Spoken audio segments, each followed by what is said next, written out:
Okay. Okay, good evening, council and staff, as well as those of you that are watching us on live stream on the YouTube channel. This electronic meeting agenda is available on the town's website at greaternapanee.com and is being streamed to the public on the town's YouTube channel. The Municipal Conflict of Interest Act, Council's Rules of Procedure bylaw, and Code of Conduct and other pertinent legislation apply to these electronic proceedings as if they were in-person meetings. The mayor will call the roll of members of council, as well as a statement being followed by the clerk as to town staff that are with us. If any member of council's connection to the meeting is interrupted, then the mayor will call a recess of the meeting until the member can reconnect either by internet or telephone. If a member is not able to reconnect within 5 minutes, then the meeting will resume. And I will do the roll call by ward this time. Ward 1, Councillor McCormack. Present. Ward 2, Councillor Richardson. Ward 2 present. Ward 3, Councillor Pennell. Ward 3 present. Ward 4, Councillor Norrie. Ward 4 present. Ward 5, Councillor Johnson. Ward 5 also present. Deputy Mayor Kaiser. I am here. Mayor as well as here. Madam Clerk, would you read the roll call for the staff that is joining us this evening, please? Yes, we have Raymond Callery, CAO. We have Peter Dafoe, General Manager of Infrastructure Services. Grant Zatterberg, General Manager of Community and Corporate Services. We have John Koenig, who's the Acting Fire Chief. Christy Kelly, who's the Manager of Environmental Compliance. Todd Harvey, Director of Utilities. Brianna Clement is the Community Engagement Clerk. And I believe that's all. Okay, thank you very much. Just before starting, I'm not sure how many people are on, but I'm sure that you're all aware that we've faced more changes with the pandemic today in the provincial government, and certainly the town and the county will strive to get as much information out as it seems to change almost hourly, and we want to be able to help you as much as we can. We ask you to be patient. I see even the news stations are trying, they're having a tough time trying to decide what's coming out there too, but we will get as much as we can out to you. With that, I will call the meeting to order. I need a motion for the adoption of the agenda as presented, please. Moved by Deputy Mayor Kaiser, seconded by Councillor Pennell. Comments or questions? All in favor of the motion? Motion is carried. Thank you. Any disclosure of pecuniary interest and the general nature thereof? Seeing none. Item 4, presentations. We have no presentations this evening. We do have 2 deputations this evening, and before we get into the deputations, I would like to remind all the parties that schedule deputations, and they're certainly welcome, that there is a time limit on the deputations, which is 10 minutes, after which there can be a time for questions to be asked by council. The deputations are to be on the subject as requested by the person or group presenting. Under virtual conditions, council will be discussing unscheduled deputations and how we will accommodate them during these times. And with that, 5.1, we have Krystal Snyder, the Operations Manager from Greater Napanee BIA, regarding the 2021 Greater Napanee BIA draft budget. Welcome, Krystal. Hi, thank you. So for the 2021 BIA budget, we're looking for approval for that and adjustments to the BIA levy cap. So following our bylaw procedures, 30 days prior to November 18th, 2020, the BIA sent out ads to the newspaper and notices via email and newsletter to its membership, informing them the BIA board would be holding the membership budget meeting. This meeting would be for the sole purpose of presenting the proposed budget and getting feedback from its membership.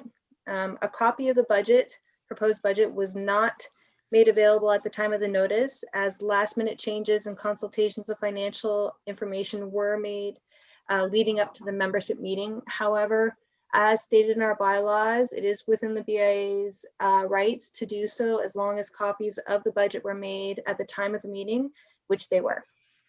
So during the meeting, many members had given feedback and asked questions of the board on the decision making. Minutes were taken and suggestions were cataloged for further review. After the membership meeting, in reviewing many good suggestions from the membership, the BIA treasurer, in consultation with the chairperson and operations manager, adjusted the proposed budget. One of the more prominent requests were a more conservative approach to spending, including the reserve. This has also led to the reduction of the marketing and beautification committee budget to reflect that as well. So while understanding this will limit some of the programs the BIA will be able to deliver in 2021, it was with the consensus of the membership that in these uncertain times, it would be better to be spent cautiously and wait for COVID crisis to calm down, and then to look to do more long-term capital investment and future spending. So the budget that we're going to be following, sorry, I'm just pulling up things as I'm going along. So to review, we do have federal grant that we're going to be applying for student for the summer. That's in the revenue, as well as what we anticipate will be the levy. This was in consultation with the treasury in the town. We're looking to transfer $15,000 in the reserve that will help populate some of the expenses, which we'll go through as well. The wages and benefits, those were all put there as part of the consultation with the treasurer of the town as well. Our admin fees and prices were a lot of stuff that we anticipate will be pulled over for next year. The membership fee has to do with our association with OBIA seminar as well. And again, a lot of these were just put into place from bills that we had paid this year that will more than likely be spending again for this year, I guess, sorry. The committee budgets, we asked the committees to submit their anticipated budgets for this year, knowing that to put in only what they anticipate they would be able to do in the event that COVID does cause many restrictions. So this was the proposed budgets from those that were approved through the board. And then our current balance and stuff like that. We also wanted just to note that on the bottom of the budget of the BIA, we included a footnote. And this, because it's uncertain times, we wanted to make sure it was prudent to remind the BIA members and the council that this budget is a conservative reflection only on what we know or anticipate we will for sure be able to do for 2021. The board has every intention of seeking out grants, sponsorships, alternative sources of revenue. Thus, the revenue may increase, as well as in the event the current health crisis calms down, the BIA will be able to resume some of its programming activities. So the expenditures may vary as well. Though in either case, the budget line that is being presented to you for approval will not be changed. Any changes would be reflected in new line items, and the revised budget would become available for the membership and council should this happen. The other recurring suggestion that we got from our membership meeting was to adjust the levy cap. As it was brought to the board's attention, there were members paying the same amount in levy as they were in commercial taxes. And given the struggles of some of the small businesses due to COVID, the board is looking for the council to approve the adjustment of the levy from a $500 minimum and $1,800 maximum to a $200 minimum and $2,100 maximum. This would be reducing the minimum levy by $300 to help with the smaller businesses, but increasing the maximum as to not negatively impact the overall BIA budget and operations. So as such, on December 8th, 2020, the BIA conducted a board meeting following all its bylaws and procedures to discuss and vote on the final 2021 budget and the adjustment of the levy. It was voted unanimously with all board members in attendance and in favor of the 2021 budget and adjustment to the levy cap, which are being presented to you today for final review. The BIA is confident that it's done its due diligence in consulting with all available financial information, individuals, including the general manager, financial service treasurer of the town of Greater Napanee, BIA members, OBIA, as well as followed all the procedural bylaws and governances, and presenting you with this 2021 budget and changes to the levy cap for approval. Thank you, Krystal. Any comments or questions for Krystal, please? From council? Yeah, Councillor Pennell. Thank you. Through your worship, Krystal, you were just mentioning about the levy cap. Were we to get information on this? I don't see that on my agenda somewhere. I know when I submitted the budget, I had submitted the the document that I was planning on reading today that requested the change for the levy cap as well. Okay, I'm just wondering if any other councillors found that. Also, under the insurance part on your budget, it's $10, and I noticed when I pulled your last year's budget as well, it was only $10, and I'm not quite sure. Is that per year or per month, or what is that? That is per year. $10 insurance, and what is that for? I believe it's a basic insurance just for our kind of like office space and being business managed, like as a business kind of idea. Okay, find that awfully low, but okay. I just wanted to make sure that that wasn't a mistake. But so if we have to make a decision as levy cap and I fail to find that information, I just want to know if I'm missing something, or does the other councillors have that information? No, I don't believe any of us do. No. Okay. Sorry, somebody was about to say something there. Krystal, your revenues are based on the reduced cap, though?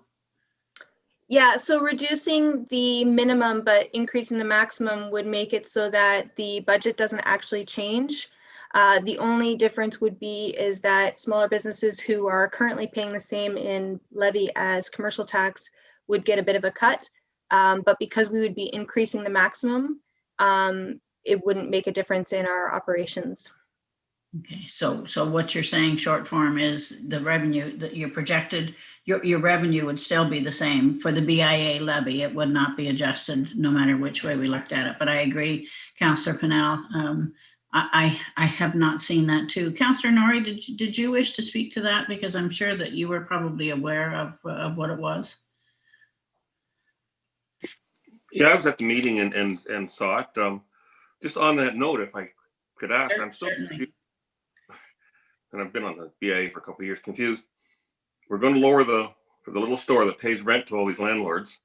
Are they going to get their rent lowered that much, or can we enforce that? Or is it just the rent's going to stay the same and then the landlord gets the $300 credit? You know what I'm trying to say?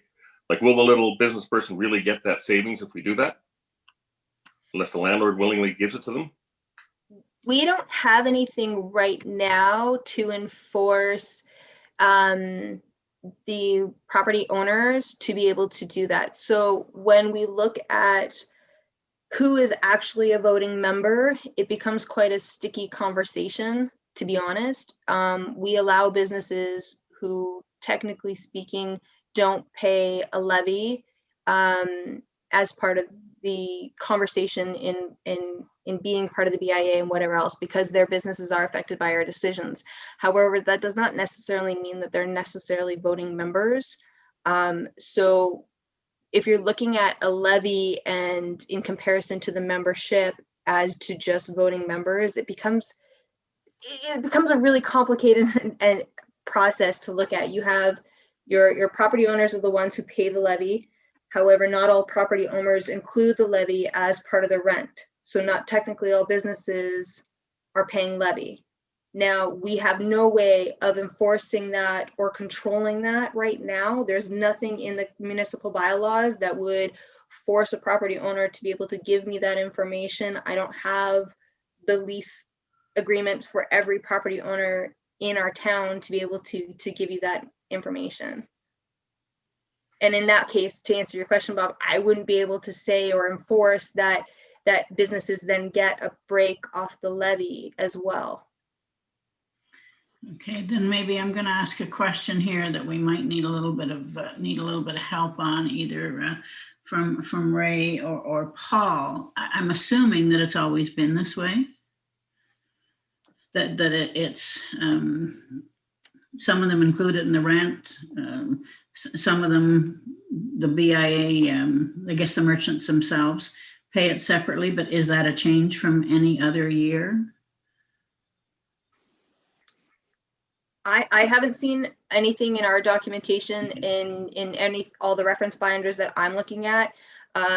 All the past bylaws haven't indicated that there has been anything. And I know my conversations with OBIA and other BIAs have faced similar issues because there is no way to track really unless you're putting in new bylaws that state that property owners need to give up their lease agreement information to the municipality. That was my understanding as well. I just needed somebody besides me to say it out loud. Yeah. So any further questions of Krystal? Yeah, Deputy Mayor Kaiser. So just to add one more bit of misunderstanding or asking for clarification, who determines who pays the minimum and who pays the maximum levy then? That's a complicated one. I would honestly put to Paul. I had asked Paul to ask me to clarify that information. From my understanding, it runs in the same standards that the commercial tax is decided. But I haven't had a chance to sit down with Paul and kind of go over the exact equations that are used. But as far as I know, it runs in the similar patterns as that, is the commercial tax reasons. And I think oh, here's Paul trying to come back on. I was just going to say, I think we've lost him, but he's coming back in here.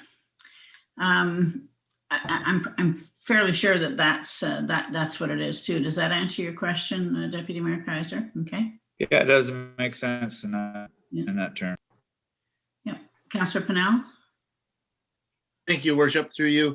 Krystal, so if I'm looking at the 2021 budget compared to the 2020 budget, and we're talking about the BIA levy, this is the number we're talking about that's going to be capped. So right now I have a number of 91,399 compared to 91,404. So basically the same number. Yes. So that number is going to change if we vote to have a levy cap? No.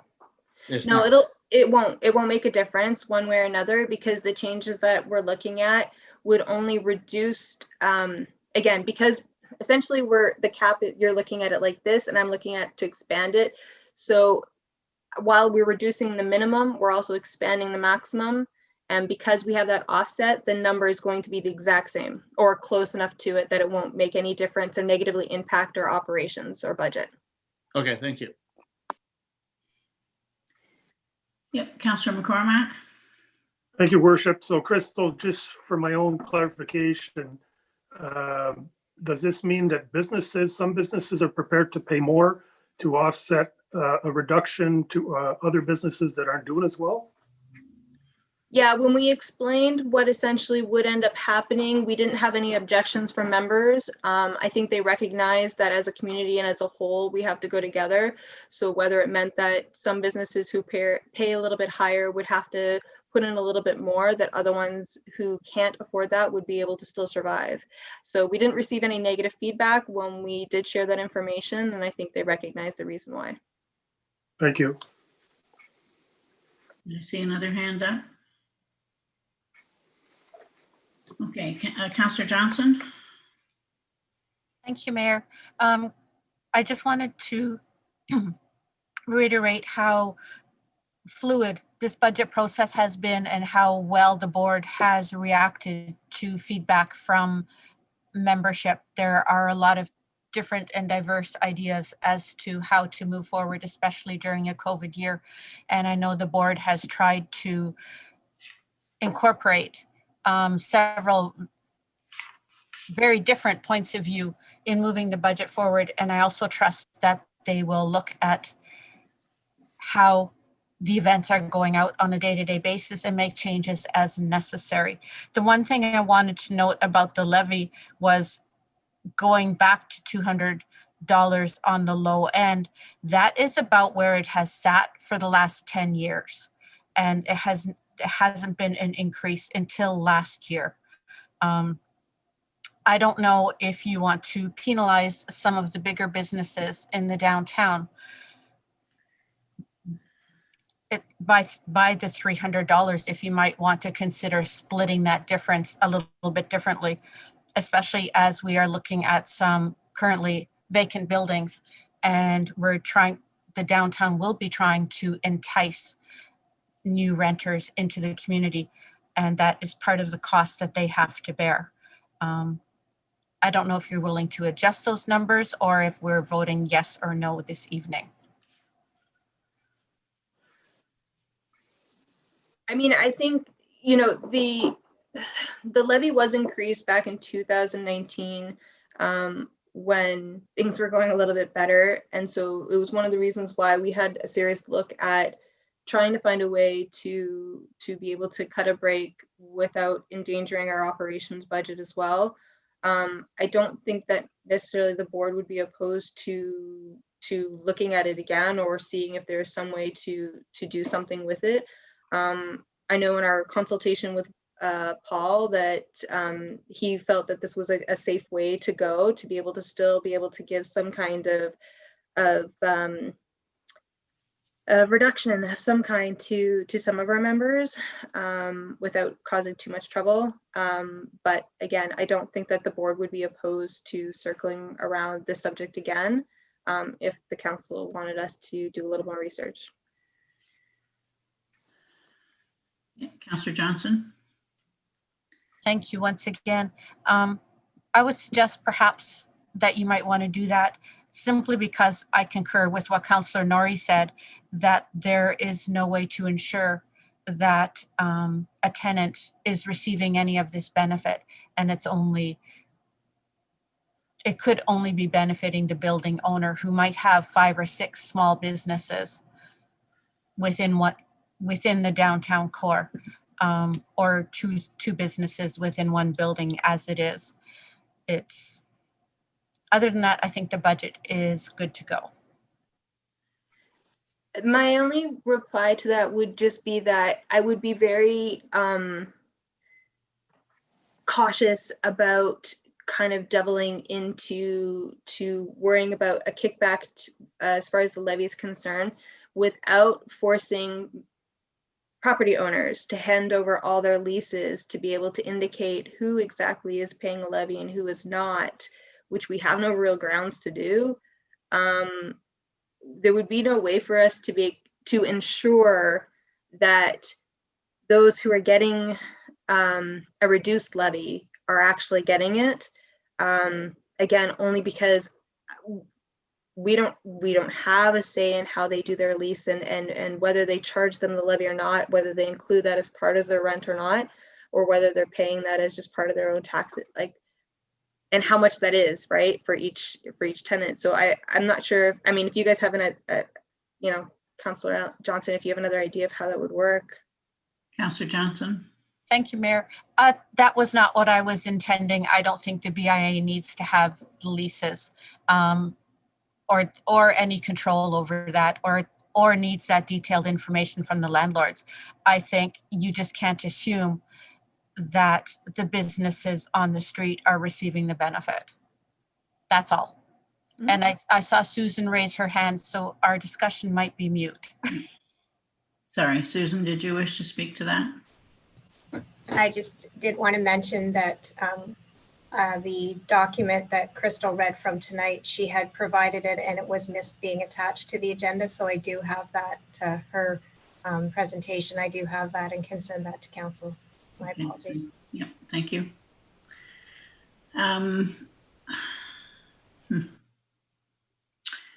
Well, to begin with, we have another deputation to go with this.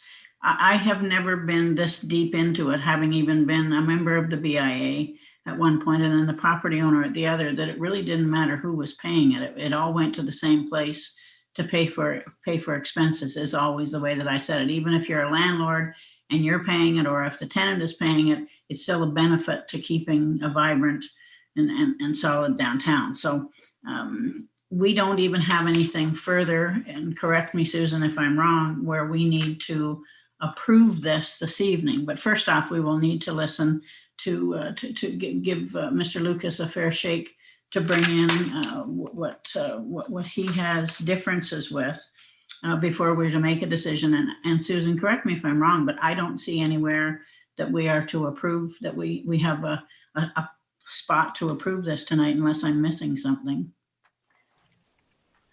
No, that's just up to council if they'd like to Okay, approve thank it. you. Yeah, we could do it under even unfinished business or something. Or we could do it coming out of the deputation as a result. Okay. Anything further of Krystal before I ask for a motion to note and receive? Or Krystal, anything that you wish to add before I ask to note and receive your presentation? No, I don't have anything else. Okay, and thank you very much. It's anything else from council? If not, I would take a motion to note and receive the presentation of the BIA budget. Councillor Norrie, seconded by Councillor McCormack. Further comments or questions? All in favor of the motion? Motion is carried. Thank you very much, Krystal. Mr. Lucas, welcome. Oh, sorry, I guess we need to have Mr. Lucas unmuted. There we go. Okay, welcome, you. Shaune. Thank you, Your Worship, and members of council and staff. Thank you for unmuting me. I'm sure some people don't want to hear from me, but I do have some serious concerns and suggestions. First of all, I just want to acknowledge, in the midst of the chaos last year and this year, I think Krystal has done a really nice job.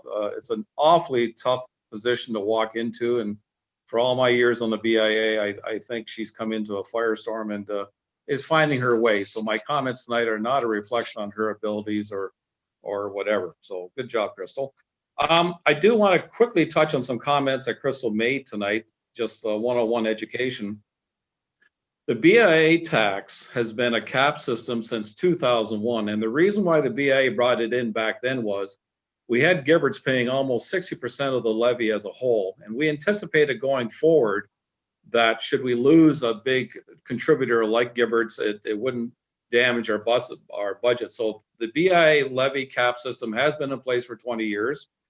The other thing is it's based on valuation of taxation. So the more you're taxed, the more you pay. But with a cap system, it limits the bottom and the top end. 2 years ago, it moved from 200 to 500. And basically, if you go through your BI tax levies, you'll find many property owners were almost paying as much in the levy as they were the commercial portion of their tax bills. I found one property owner making $21,000 a year, paying $560 on his commercial tax, and his BI levy was almost $500. So that was a huge problem that got created 2 years ago. The next thing I want to mention is property owners, like your water bill users, are ultimately responsible for the BIA tax. Just because I might assign a BI tax bill to a tenant doesn't relieve my obligation to pay that. So in actuality, 100% of your property owners in the BI district commercially are responsible for the levy. You have tenants who are not property owners, you have property owners who are not tenants, and you have property owners who are tenants. So to suggest this or that or whatever is like saying out in your north end, you're going to obligate commercial property tenants to pay the county tax, the educational tax, and municipal. So I don't think that's the problem. And I want to say two more things before I get into my brief comments. Was the town took the vacancy tax rebate away last year or the year before.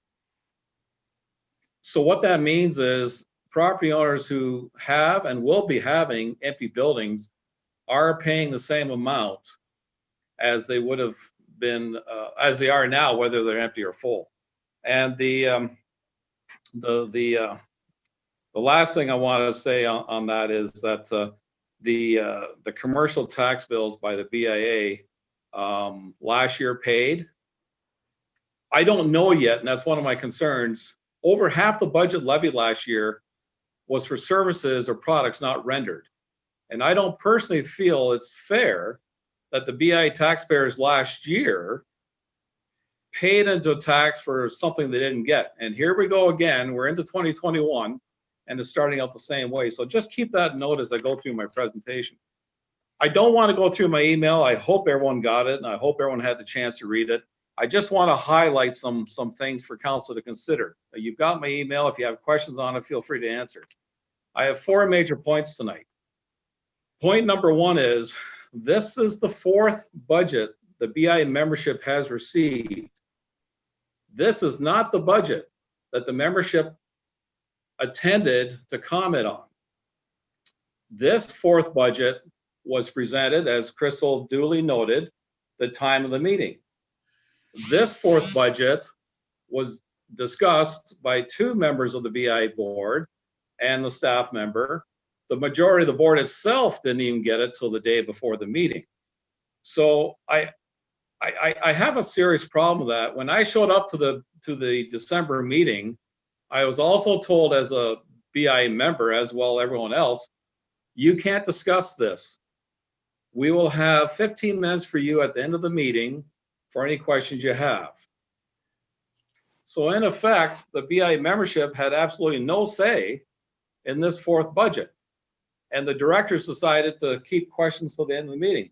How can you possibly comment on something as a BIA member for which they're serving on something that it's already voted on?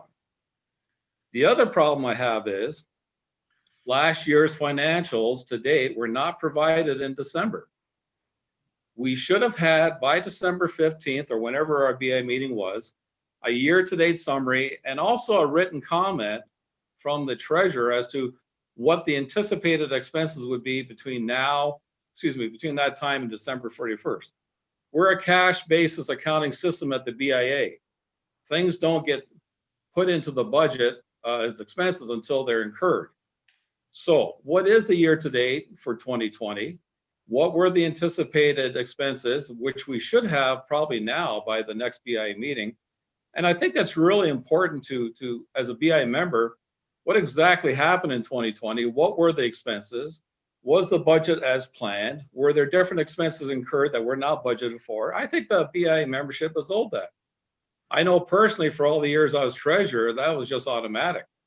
There's no excuse to have a year-to-date budget there, and there's no excuse not to have the anticipated expenses incurred so the BIA membership can see it. You have in your proposed budget tonight an operating balance reserves of $50,000. Back in December, we were told that could be as high as $64,000. We don't know what the anticipated reserve is for 2020 because I don't have it yet.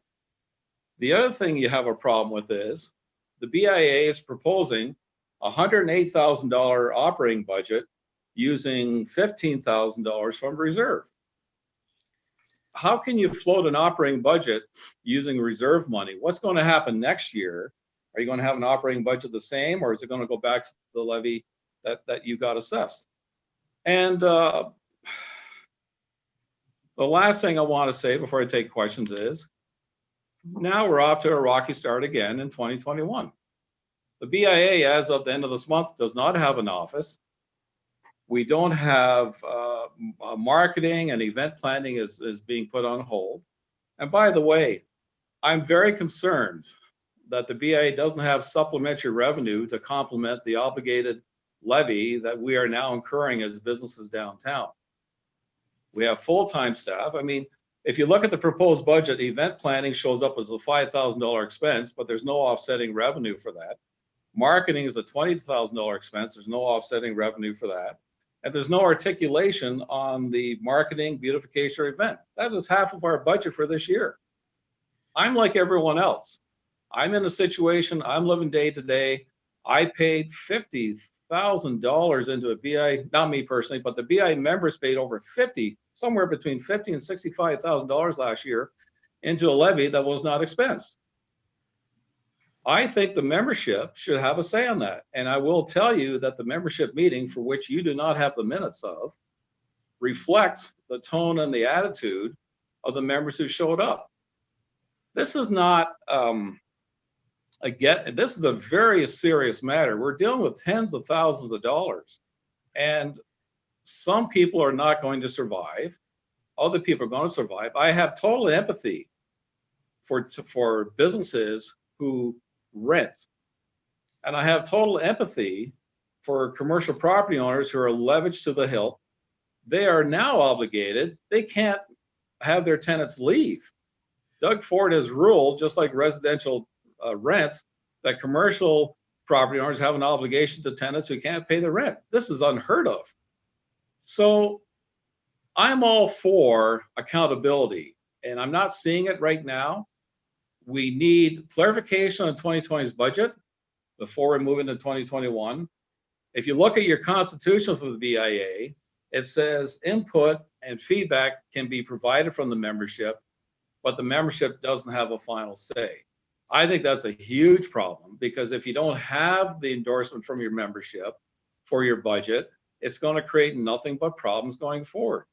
I don't know what's going to happen now for January, February, March, April.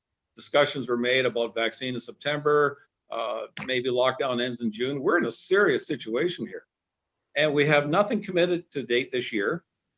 But in summary, I want to see validation of last year's budget. I want to see the numbers. I want to see expenses incurred, those not incurred, and what expenses were incurred that weren't budgeted for. And I think we need a little bit more accountability from the BIA for this proposed budget. So those are my concerns. This town council gave the BIA an out up until the middle of May.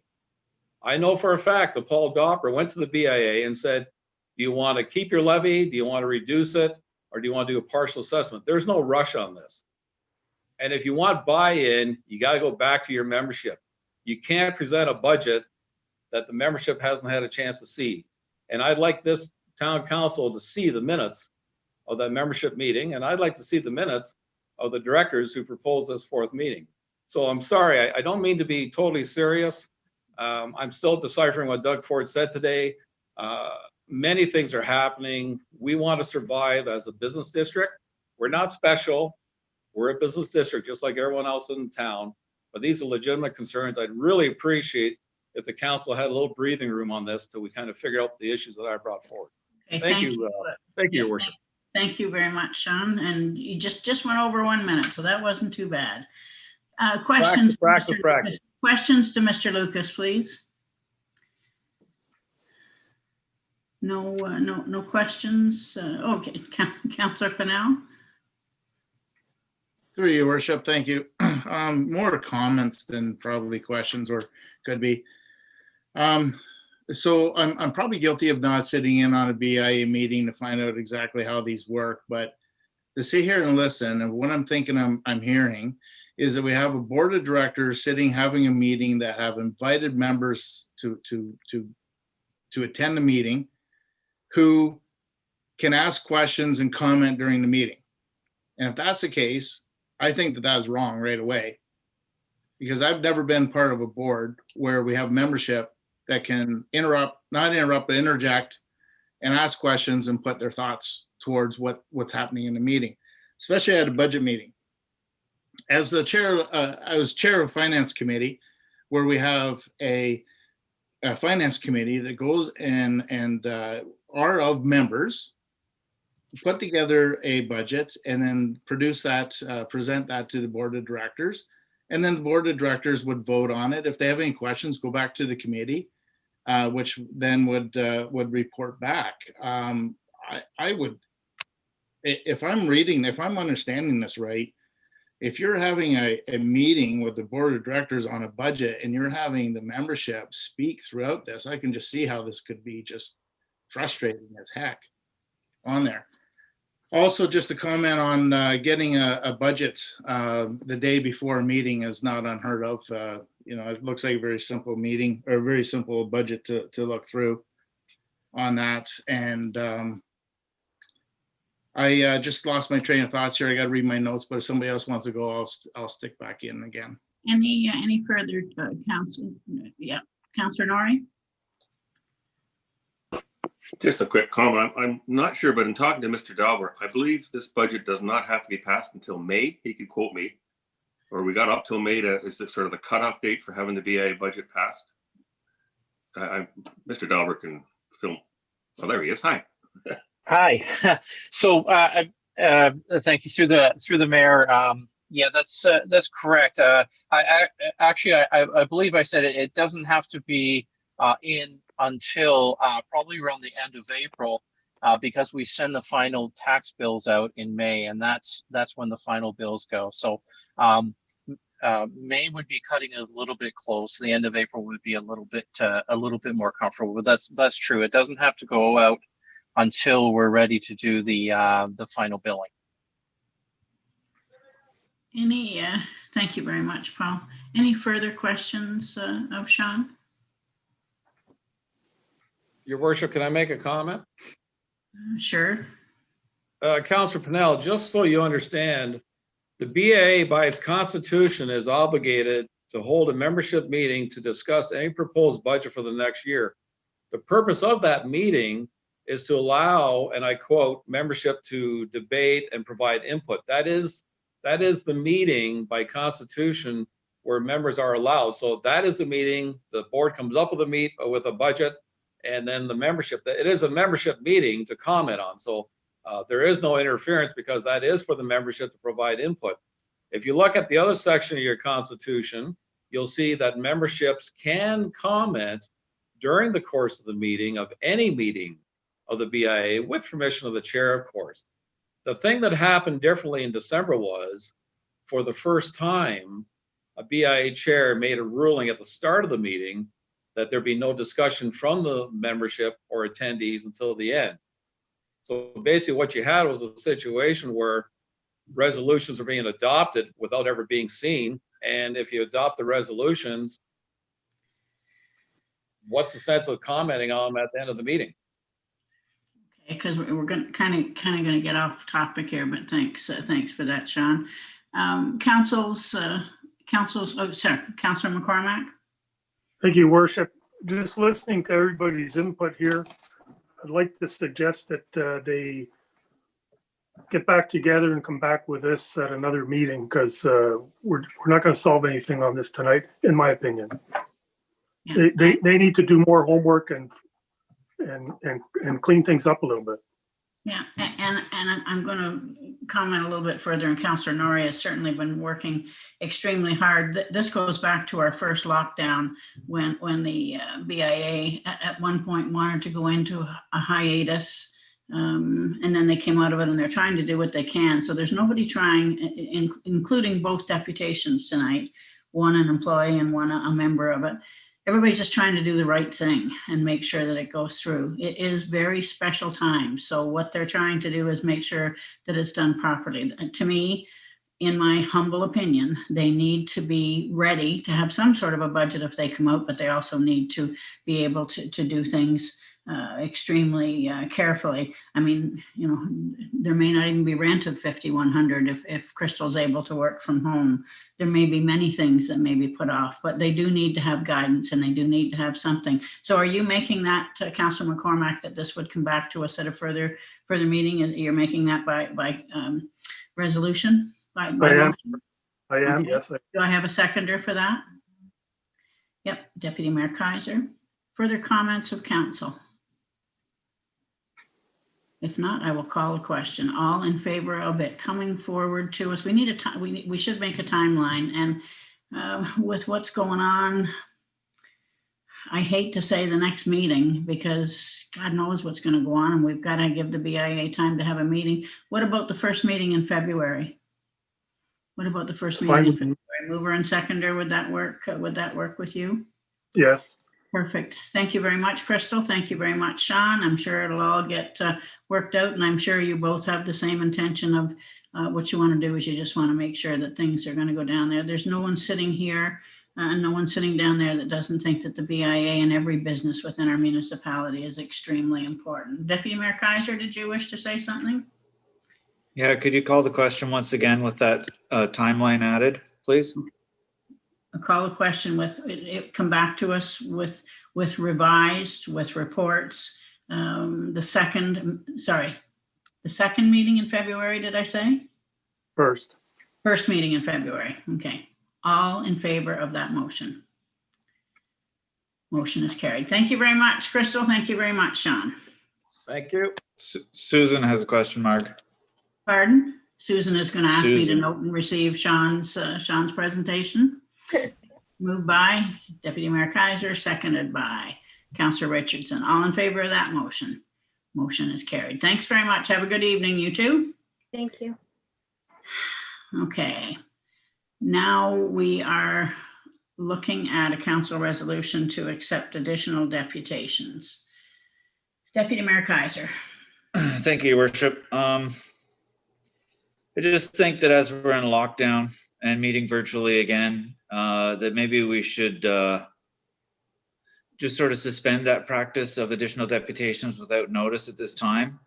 Perhaps when we return to a more normal operations and having live and in-person meetings, it'll be more appropriate to resume that practice. In the meantime, parties still have this process that we just went through where they can get a formal deputation scheduled. Of course, all of us and staff are always available by phone, text, or email. Not always all the same, but anyways.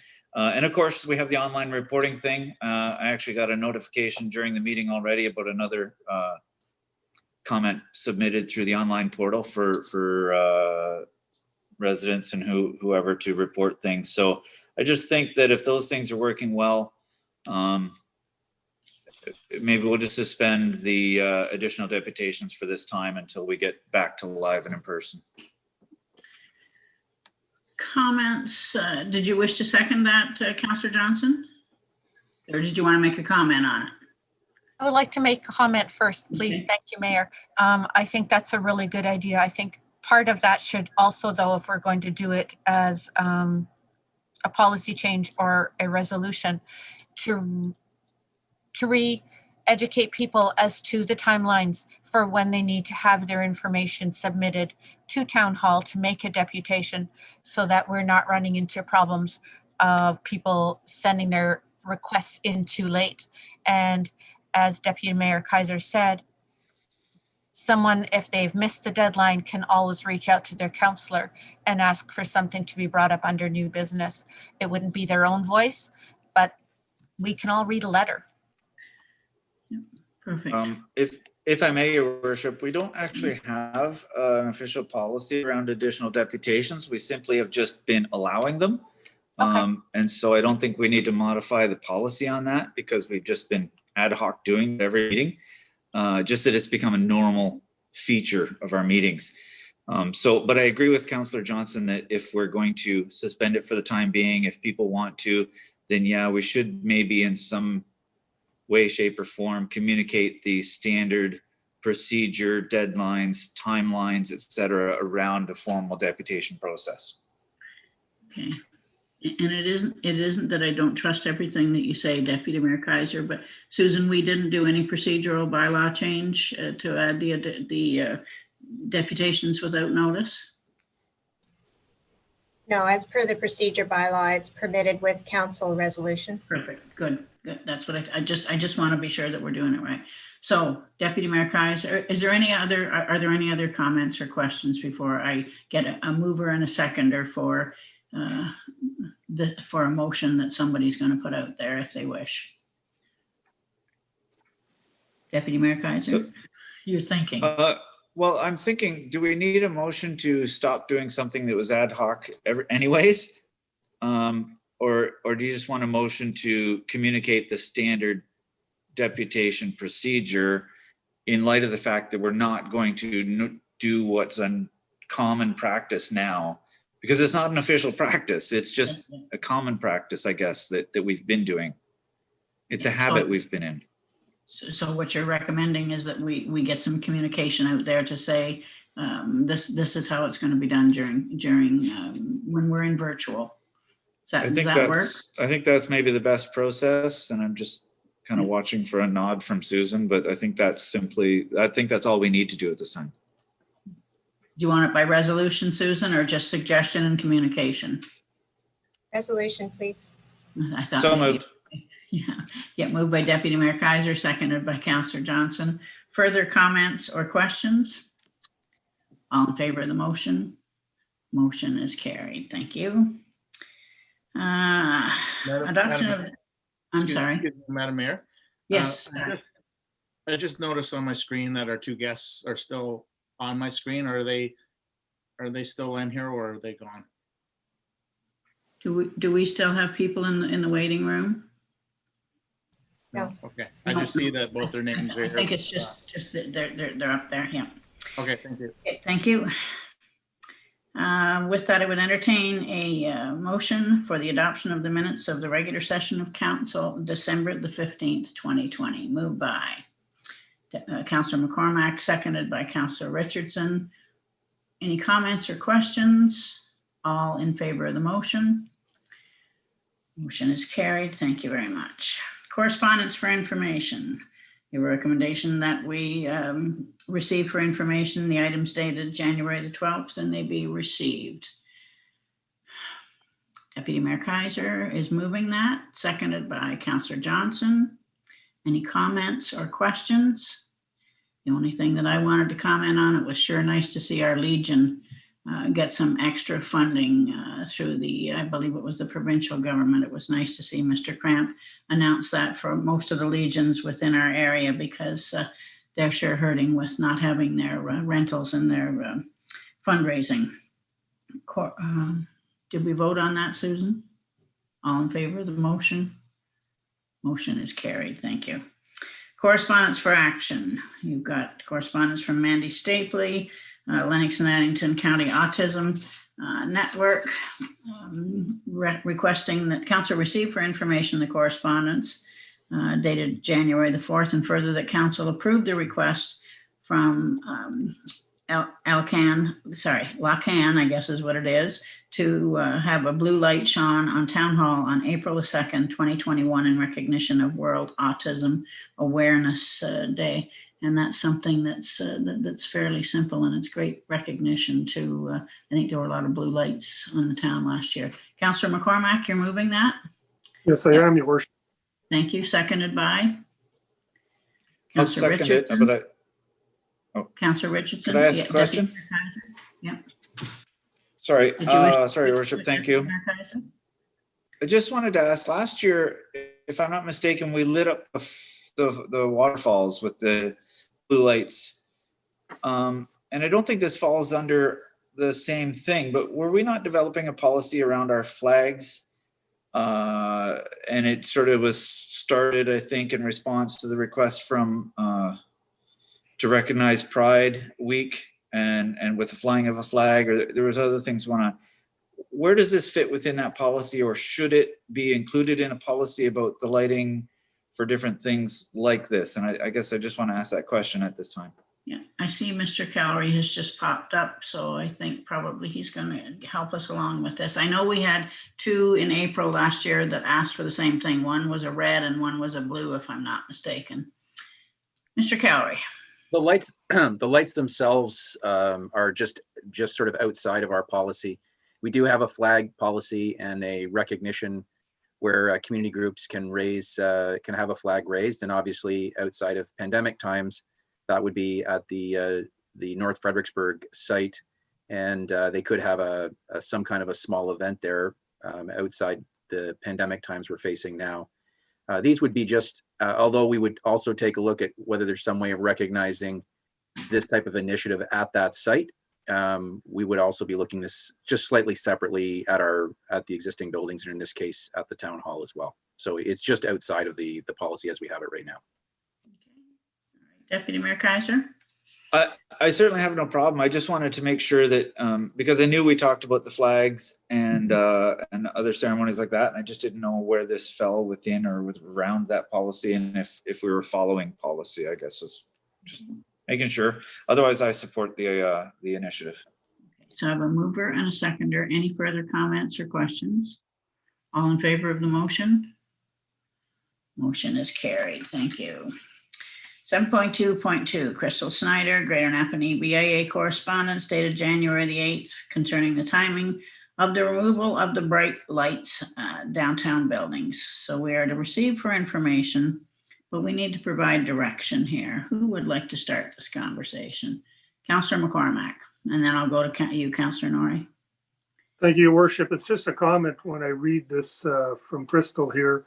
As a member of council, I was never approached or questioned or had any discussions regarding the taking down of the lights or the timers or any of this. So where it's stated that town council feels with some timers broken and so on and so forth, that it's time to take them down. I personally was never consulted, so I think this is an erroneous comment. Just want to clarify that. Okay, thank you. Councillor Norrie? Yeah, just so everybody knows, we had a small BIA meeting at 5 o'clock tonight, and that subject was brought up. And the general feeling from not only the board and members is they'd like to keep them on till the end of January for people that are just going out for walks, because I know people can't shop, can't drive, but they can still go out for walks, and that might promote some business. However, I understand there are some, and I think I was the one that mentioned from our last meeting, our MBCG meeting, that some timers are broken. So it's going to take some time to fix them, get them put up. Some of the strings don't work because they were left up so long because of COVID last year and the shutdown, and it was an emergency. So, but the feeling from the store owners and the BIAs, they'd like it to the end of January. We have good weather now. I don't know if it falls under with this new lockdown, if they're allowed to even take them down. But that's the feeling from the BIA, just so everybody knows what came out of it tonight. That's all. Deputy Mayor Kaiser. Yes, thank you, Worship. This is actually a question for Mr. Norrie. In that discussion, was there any comment or consideration about the impact of the operations to actually do it if they, because part of the reason we talked about it at MECG last week was given the fair weather and the persistence of fair weather for the next week or so, and the fact that facility staff are relatively light tasked at this time, it makes it very logistically simple for our staff to take them down in a timely fashion. But what's the impact on businesses? And then on the flip side, if we're in a curbside operations come March or early April, prior to lawn cutting, things like that, again, when the opportunity presents to take them down, is it going to be more impacting? And I just wanted to hear your comments from the BIA's perspective on those points. Well, basically, they just seem to feel with the lights on, even though stores aren't open, people will still look at them. Again, like I say, night walks, because you're not supposed to go out unless you're driving, to the grocery store or whatever. But that might attract them to some stores. They say, gee, when it does open, I'm coming back. And that's their thinking. And someone also mentioned security, but I mean, stores should be responsible for their own security. But you're right, it is the good weather. It's a good time. And I know my own personal opinion on it, but I'm just passing on what the BIA would like to see. And it was Mrs. Lucas who suggested the end of January. This, Councillor Richardson, then I'll go to you, Councillor Pennell. Thank you, Your Worship. Any correspondence that I've seen has suggested that in a normal season or a normal situation, that most of the lights have been turned off usually the first week of January anyways. The lights are then, from what I understand, are taken down in and around the end of March. Now, that would make sense because things would be starting to unwind at the arena. We'd be getting, it'd be pre-lawn cutting time. So it would make sense that that would be the opportune time to take them down. I love the bright lights. I think they're fantastic. But business sense would dictate that if they're normally shut off at this time of year anyways, and we do maybe have the opportune time to take them down with our staff, it's not going to interfere with the storefronts because of the closures. And it's quite obvious that the lights are in dire need of some repair. And the last thing I would hate to see is them not get taken down again in March, that we scramble to try and get them taken down in July or June or whatever, and that we're not in a position to put up a fulsome set of lights next November. So from a business point of view, I just think it makes sense.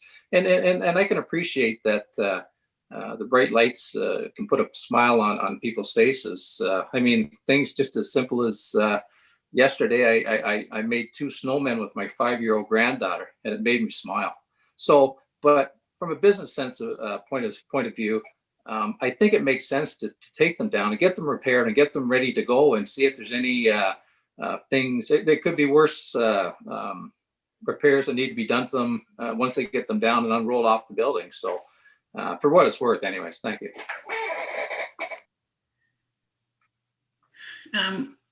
Councillor Richardson, can I make a suggestion? We're just seeing your mustache. Can you adjust your camera? There you go. All we're seeing is a mustache talking. Thank you. Well, your worship, that's probably the best part of me anyway, so. I didn't say that, you did. Any further comments? Councillor Pennell. Thank you, Worship. I got a few things to say about this. I too want to piggyback what John has said. You know, nobody ever approached me on this this letter that came out, and with myself being, I'm an avid volunteer when this comes. I put them out, I take them down. I find that it's a great time to talk to people as they walk down the street as well. So with them normally coming off in January, we have a little bit of an issue. I think that we have a little bit of an issue coming on right now, whereas it's going to take time to either order the timers if we don't have them in stock, because I do know with putting up the remainder for this year, and they're very little stock out there right now. We need to replenish that. But the lights are off right now. And if we take the time to put the timers on and just light up whatever lights are left going, I don't want to, I think that maybe somebody would say that we're creating an event. And if we're creating an event that's planned by the municipality, because they have been shut off and now we're turning them back on, I would hate for the government or for the health unit to say that we're planning an event. And as an email I sent out to you guys earlier this week, we had some tractors that went downtown and they had some flashing lights on them. And that caused a lot of havoc. And now with today's shutdown with 5 people, no more than 5 people outside, I just see that we're opening up a can of worms here. I was sitting on the other side of the fence for a while throughout this week. And by the way, this letter did cause for myself to get a lot of phone calls and text messages and emails regarding it. Maybe that is because people do see that I'm out there putting them up. I did have a kind of a different stance on it. If the timers weren't broken, you know, we'd just throw them back on and or set the timers and away they go. But now with this announcement today, I gotta say we shut them down and don't start them back up, and don't create people to drive from Kingston or Belleville or any of the surrounding areas to come in and see it. I just think that we're better off if we continue to leave them off, and as the timing of when we take them down, well, I'll leave that up to staff to call me and say, hey Dave, I need your time. So that's all I need to say right now. Thanks. Okay, thank you. Councillor Johnson. Sorry about that. Thank you. Thank you, Mayor. I'm going to step on the other side of that line and say that when the lights go up, which is usually in September and October, there is not any difficulty with people managing to get around equipment and staff and volunteers and the many, many volunteers who work to put the lights up. So the timing of when they come down is not a huge issue for me. There is a movement afoot in Ontario right now, I think it was started by Waterloo or Kitchener, to encourage individuals to leave Christmas lights on till the end of the month in order to promote public health and to cheer people up. And people are struggling to find something that makes them smile these days. And as Councillor Richardson said, having an opportunity to go and build a snowman with your child is one of these things. Getting in your car and going for a drive and putting on the radio is another. If you're going for a drive and you can't get out, go shopping anywhere, you can't go to a restaurant unless you're getting takeout, you at least would like to see something nice to look at. So my perspective would be a little bit different in that I understand that we have issues with some of the equipment and there is no way that you can reorder replacement parts and have it installed this year. But if we can turn on what is currently working, then with staff having a little bit of extra time, they can do an analysis of what needs to be ordered for next year. And we're doing a step ahead, preparing for budget. And at the same time, we are also making some people smile. And sometimes that's a good thing too. Deputy Mayor Kaiser. Thank you, Worship. I guess I need to ask, can we? Somebody made the comment, if we can even do it at this time, if it's essential services only, can we even go down the street and plug in the timers again at this time? Or is that completely off the table given today's announcement? Can we even turn them back on? It might be Ray that has to answer that. I was going to say, I think a camera would have to come on here. It wasn't essential for us to take them down when the last state of emergency that the province did. So I don't know where we are at this. Mr. Calorie. I really can't answer that question simply because right now we're just doing an analysis of that announcement, and I probably won't know till morning. And I sit down with all the staff and actually go through all the what is essential and what's not essential, and what's going to be from a stay home. I mean, obviously they're encouraging all staff that doesn't need to be in the office to try and take a look at that. We're going to do that analysis in the morning with the senior management team, and I can probably look at that or answer that better at that point in time. So it's a pretty difficult question tonight, given the timing of that announcement. I think the other issue that we take a look at is what is the intention of the public stay-at-home order, and really what does that mean? They have exempted things like some tobogganing and outside exercise, but we want to make sure that we're both supporting the provincial announcement and making sure we're making solid decisions based on that, on what the staffing needs are. And obviously we have until Thursday to figure that out. So that's going to be the job for first thing in the morning. And if I may. Yes. Thank you. I guess having, I listened to everybody and not everybody. I don't feel it's, well, no, I've listened to everybody that's spoken so far. Thank you. I don't consider it an event if we were to turn them back on.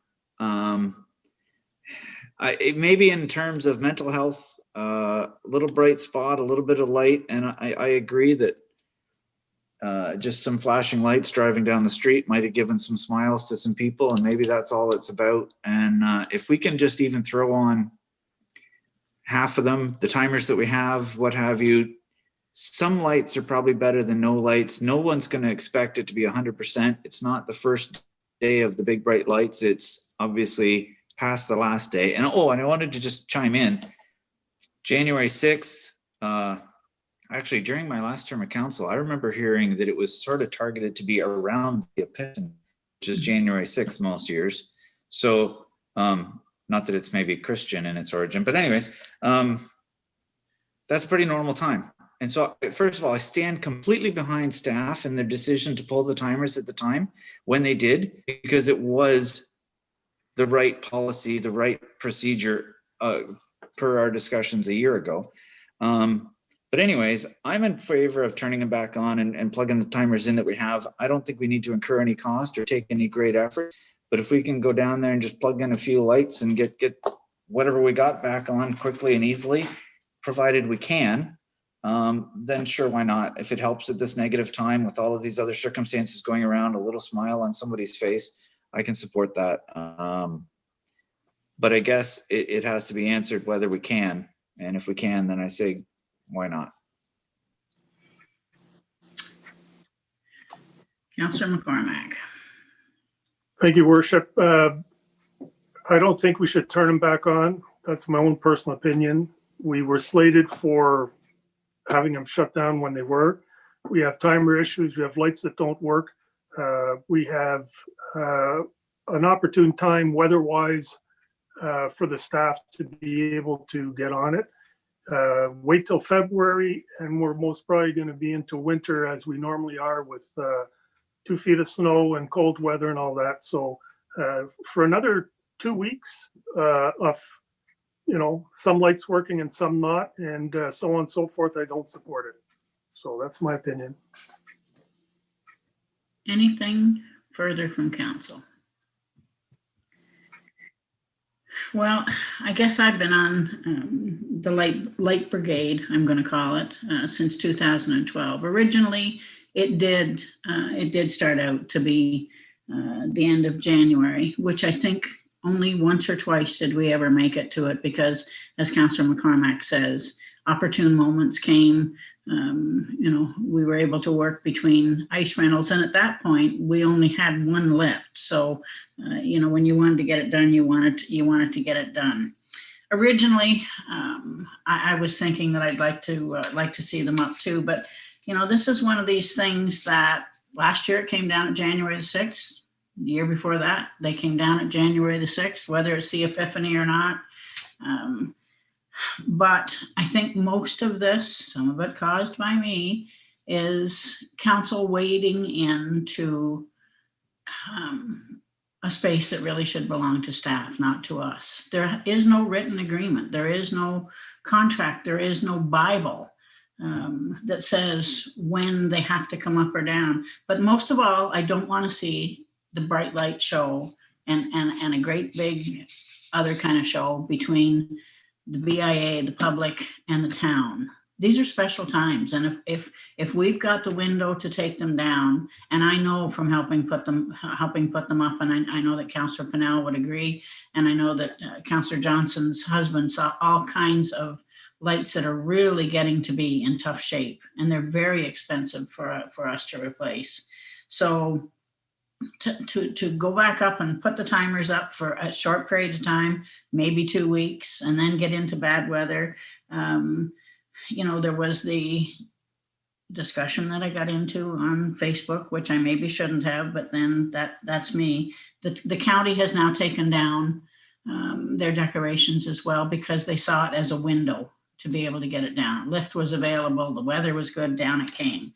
Kingston is taking down they're ones that are up high, because you can go downtown Kingston, and the only reason I know is I had a doctor's appointment. You can park down there anyway, so anywhere. So they were taking down their higher ones, Picton the same way, and Belleville the same way. The thing is, and we could do this if we had real trees downtown, but I'm not going to get into that argument tonight. Their trees are all wrapped with lights that can just stay there. They can be taken down at absolutely any time. And yes, it does make a difference. So I would have to support staff if it goes to a good time to take them down, then let's take them down, or sorry, to turn them off, and then we get them down when the time is right. And if the time is right now, and I did have 6 calls from people who live up above these places who they really want to see them come down. And it's not so much the lights as it's the constant ticky-tack, ticky-tack, ticky-tack from the wind. So as much as it would be maybe good to leave them up for a little bit of cheer, the articles that were posted that said leave your lights on are talking about residential. They weren't really trying to attract people to downtown areas. It's a stay home time. So I would be looking for a motion to let's decide what we're going to do, and then you can vote the way that you want. But that's the way that I feel, which I didn't when this whole thing started. Councillor McCormack, you were ready to make a motion there? I'll make a motion that we leave the lights off and leave it up to staff to handle it as weather permits and as they decide. Okay. And this goes back, by the way, to what council had approved initially, that the lights be turned off the first week of January. That goes back to, I think, February 2020. That's right. Yeah, no, it does. You're exactly right. Yep, so you're seconding that, Councillor Richardson? Further comments or questions, Councillor Richardson? No, I was just going to say yes, it was. Thank you. Okay, thank you. Any further comments or questions? And Councillor Johnson? Thank you, Mayor. I would really like to see the lights stay on, but I completely understand the methodology that staff is using to turn them off. And as everyone else has noted, this decision was made in February of last year. And when they advertised the Big Bright Light Show this fall, they had a shut-off date for this time. Considering the fact that we're going to be scrambling to reevaluate staff work habits due to the stay-at-home state of emergency. I would like to see them stay on, but I will support the motion to turn them off. Just the logistics aren't in our favor at this point in time, I would say. Okay, anything further? If not, I will call a question. All in favor of the motion of taking them down or turning them, not turning them back on, leaving it up to staff as to when they come down. That was your motion, Councillor McCormick, am I right? Seconded by Yes. Councillor Richardson. All in favor of that motion? Opposed? I didn't know whether your hand went up or not. No? Okay, carried. Thank you very much. Unfinished business. Infrastructure services, waste management proposed environment compliance, ECA amendment. You do have a staff recommendation before you, but I believe we've got Christy on here who could speak to, is it Christy or Todd that's going to speak to this? Sorry. Todd Harvey. Oh, Todd's going to speak to it. Sorry, Todd. I knew that you each had one to speak to tonight. Okay, you go ahead. Is there anything that you wish to bring to council's attention before they give you direction? Sure. If I could just summarize briefly through your Certainly. worship. Waste Management has requested amendments to the Richmond Landfill ECA, and that includes the removal of the requirement for a public liaison committee. So that the purpose of that PLC was to share and review information and monitoring results relevant to the operation of the site. So that group hasn't met, my understanding, since 2014. Waste Management has suggested that there's little interest expressed to continue the group. I know of one group that is opposed to eliminating the PLC. So stakeholders have been requested to provide comments to the MEC on or before January 14th, if there's objection or comment on that proposed change.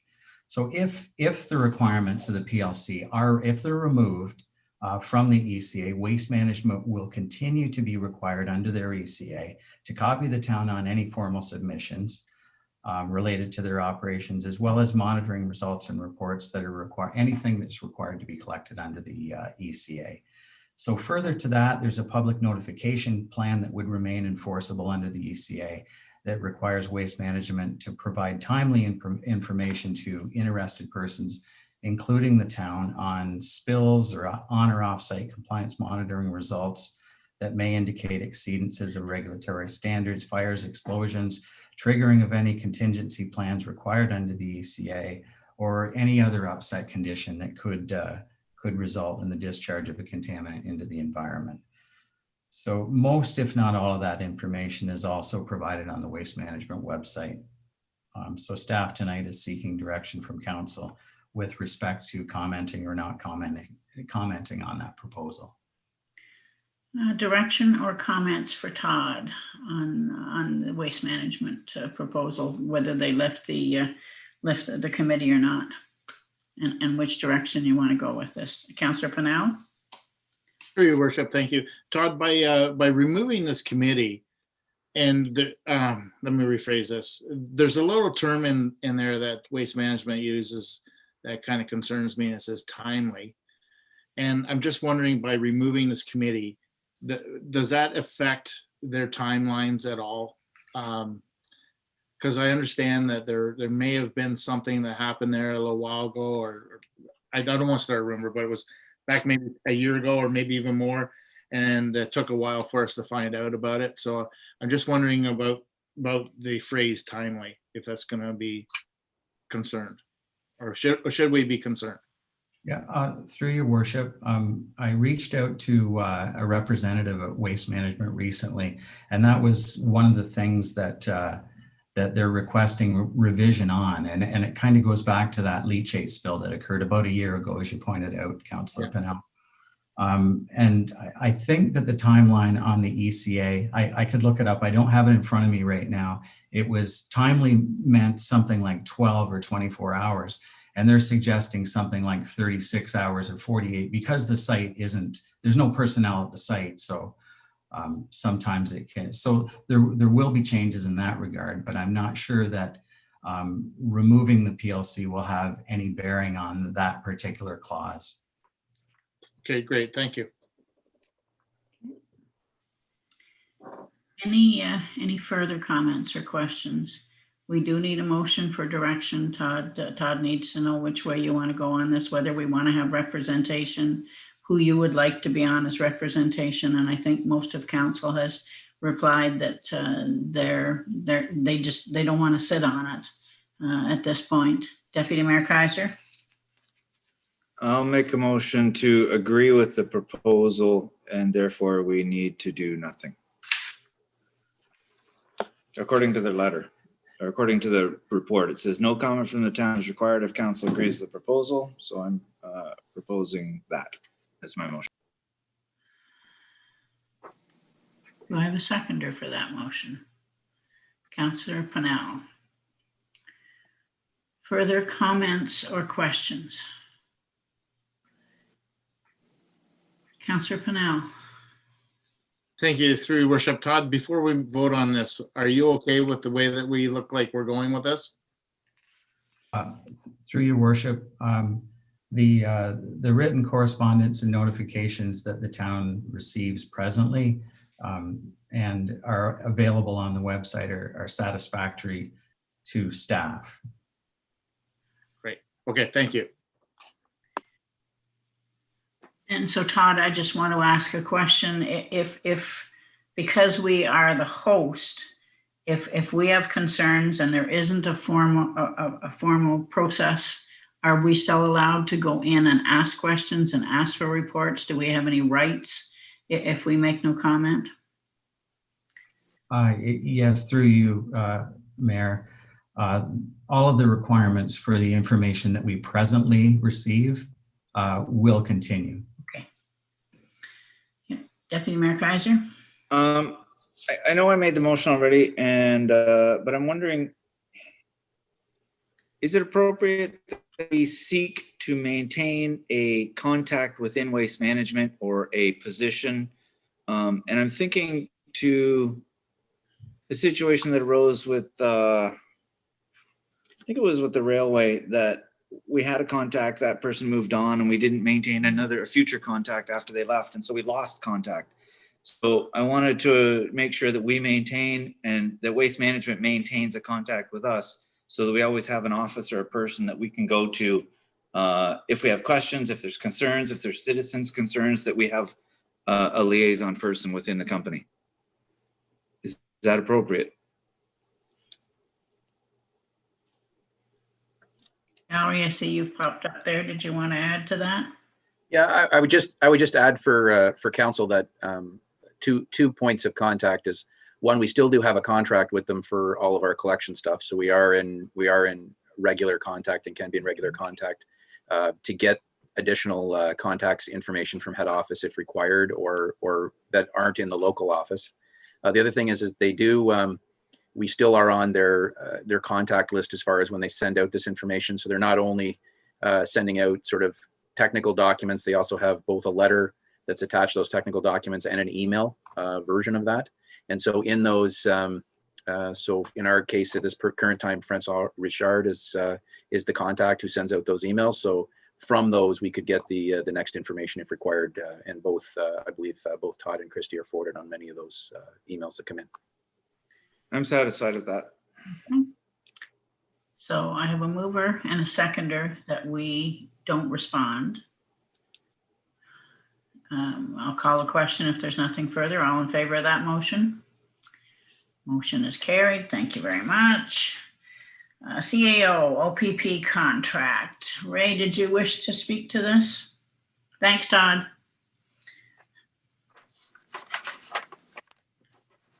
Just a brief update for council. I don't have any additional information on the contract, but I can let council know that there is, the OPP has agreed to establish a preliminary meeting before the Roma conference. And so I will be trying to schedule a meeting with some representatives of council that are going to be at the delegation or hopefully, we haven't been confirmed our delegation, but we've requested delegation at the Roma conference.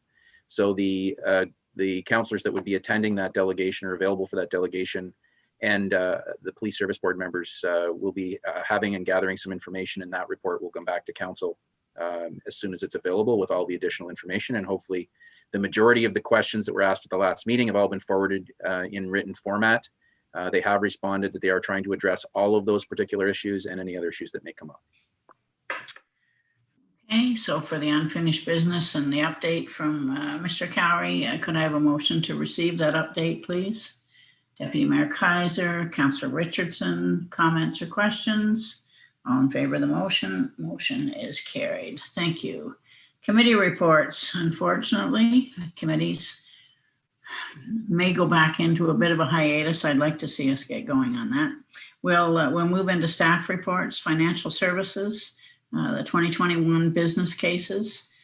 You have a staff recommendation that council received for information, the financial 2021 business case report. But of course, we are open to questions and comments from council before that. Council? If not, you have a recommendation for you. Deputy Mayor Kaiser? Thank you, Your Worship. Looking at under the category of background, it lists the different positions that the business cases are presented for.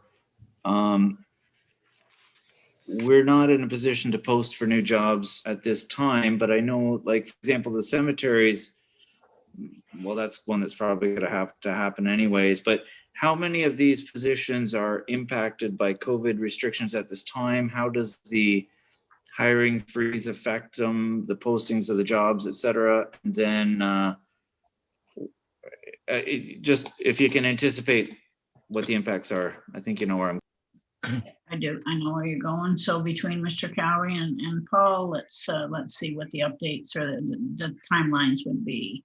And I don't know who, Ray, you're going to take this? Maybe I'll start, and then Mr. Dauber can talk to the financial aspects of it. As far as the business cases go, as far as the business need and requirement, I think at the budget meetings, they were fairly well established as to what those needs are. Obviously, with the we are in a hiring freeze, which is an internal policy. It's not necessarily it's an internal policy of our own based on the chart and the establishment of the pandemic situation that deals with, obviously trying to respect what's happening in the to our ratepayers and our businesses and all of those. There are some duties that we are going to take a look at as far as, obviously there's some required essential services as far as cemeteries go that are on there where we're going to need additional support once we're back to normal. But we may be able to supplement that with the internal forces that we have. So the idea is to try and carry forward with all of our essential services currently with what we have. And then as things return closer to normal, we would then look at implementing those particular positions only at that time. So we do have some pressures, but as long as we are, considered in a lockdown, we are going to try and look at not having any additional postings at this time. There may be some other contractual agreements that we may look at extensions or something like that, just to make sure that we don't have a lack of workforce or fall behind in any of our essential services.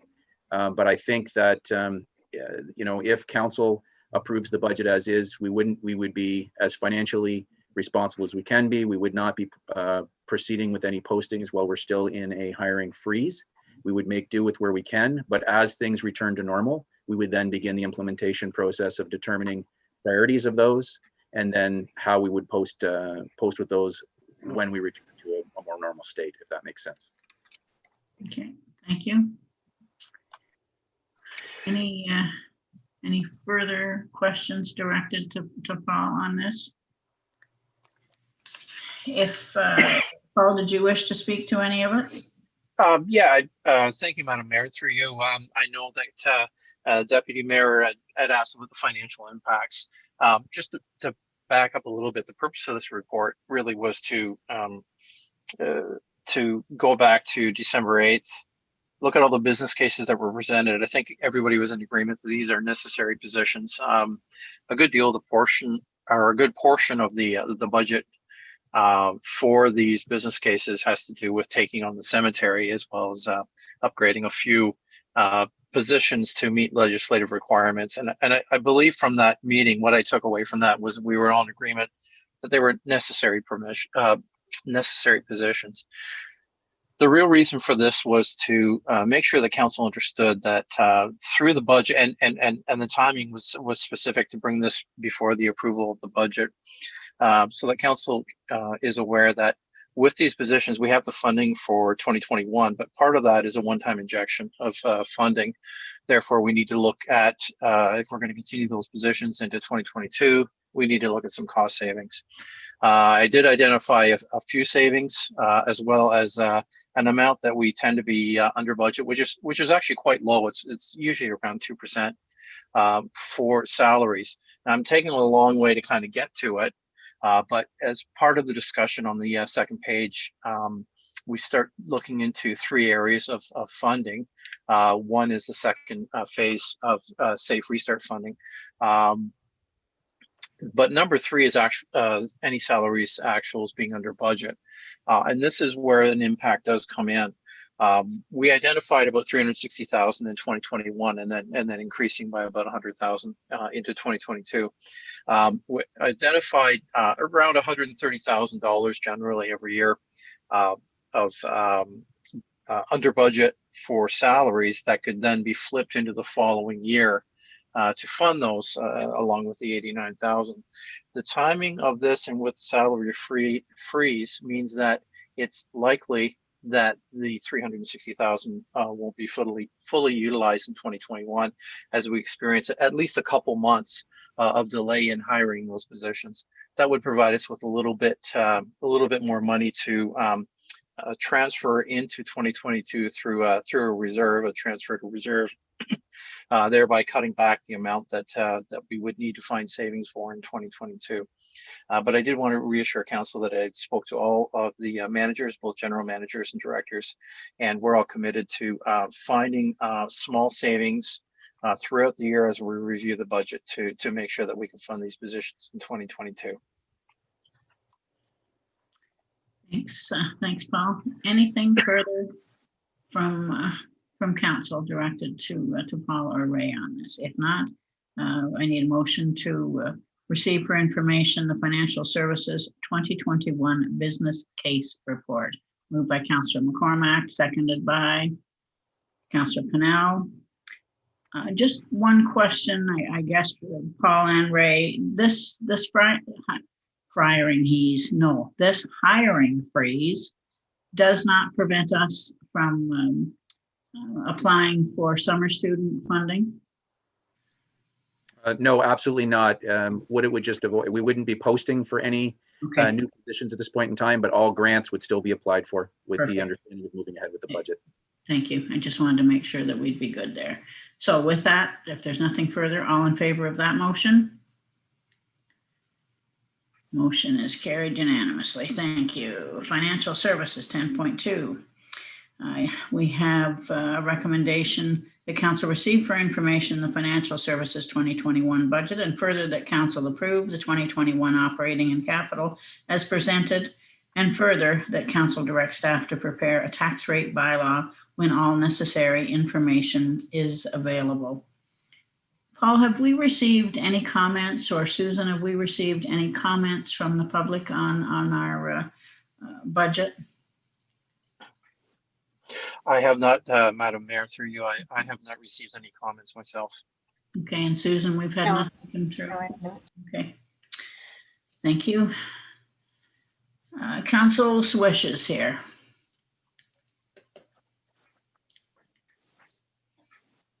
I'd move staff recommendation. Okay, yeah.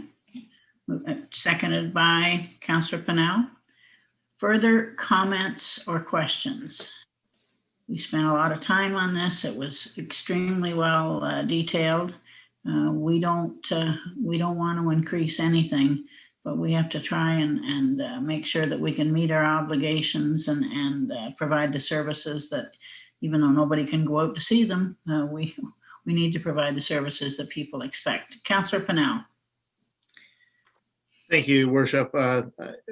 This has been said many times before, but once again, I just want to say thank you to staff and especially Paul, how we are presented with these numbers. To me, it's easy for me to follow through and to see exactly what the ask is, what the costs are going to be, how we need to move this forward, and exactly what we just, the subject prior to this, how this information is delivered to me is phenomenal. And I just want to say that again. I know it's said many times over, but we're lucky to have it presented to us this way. Thank you. Thank you.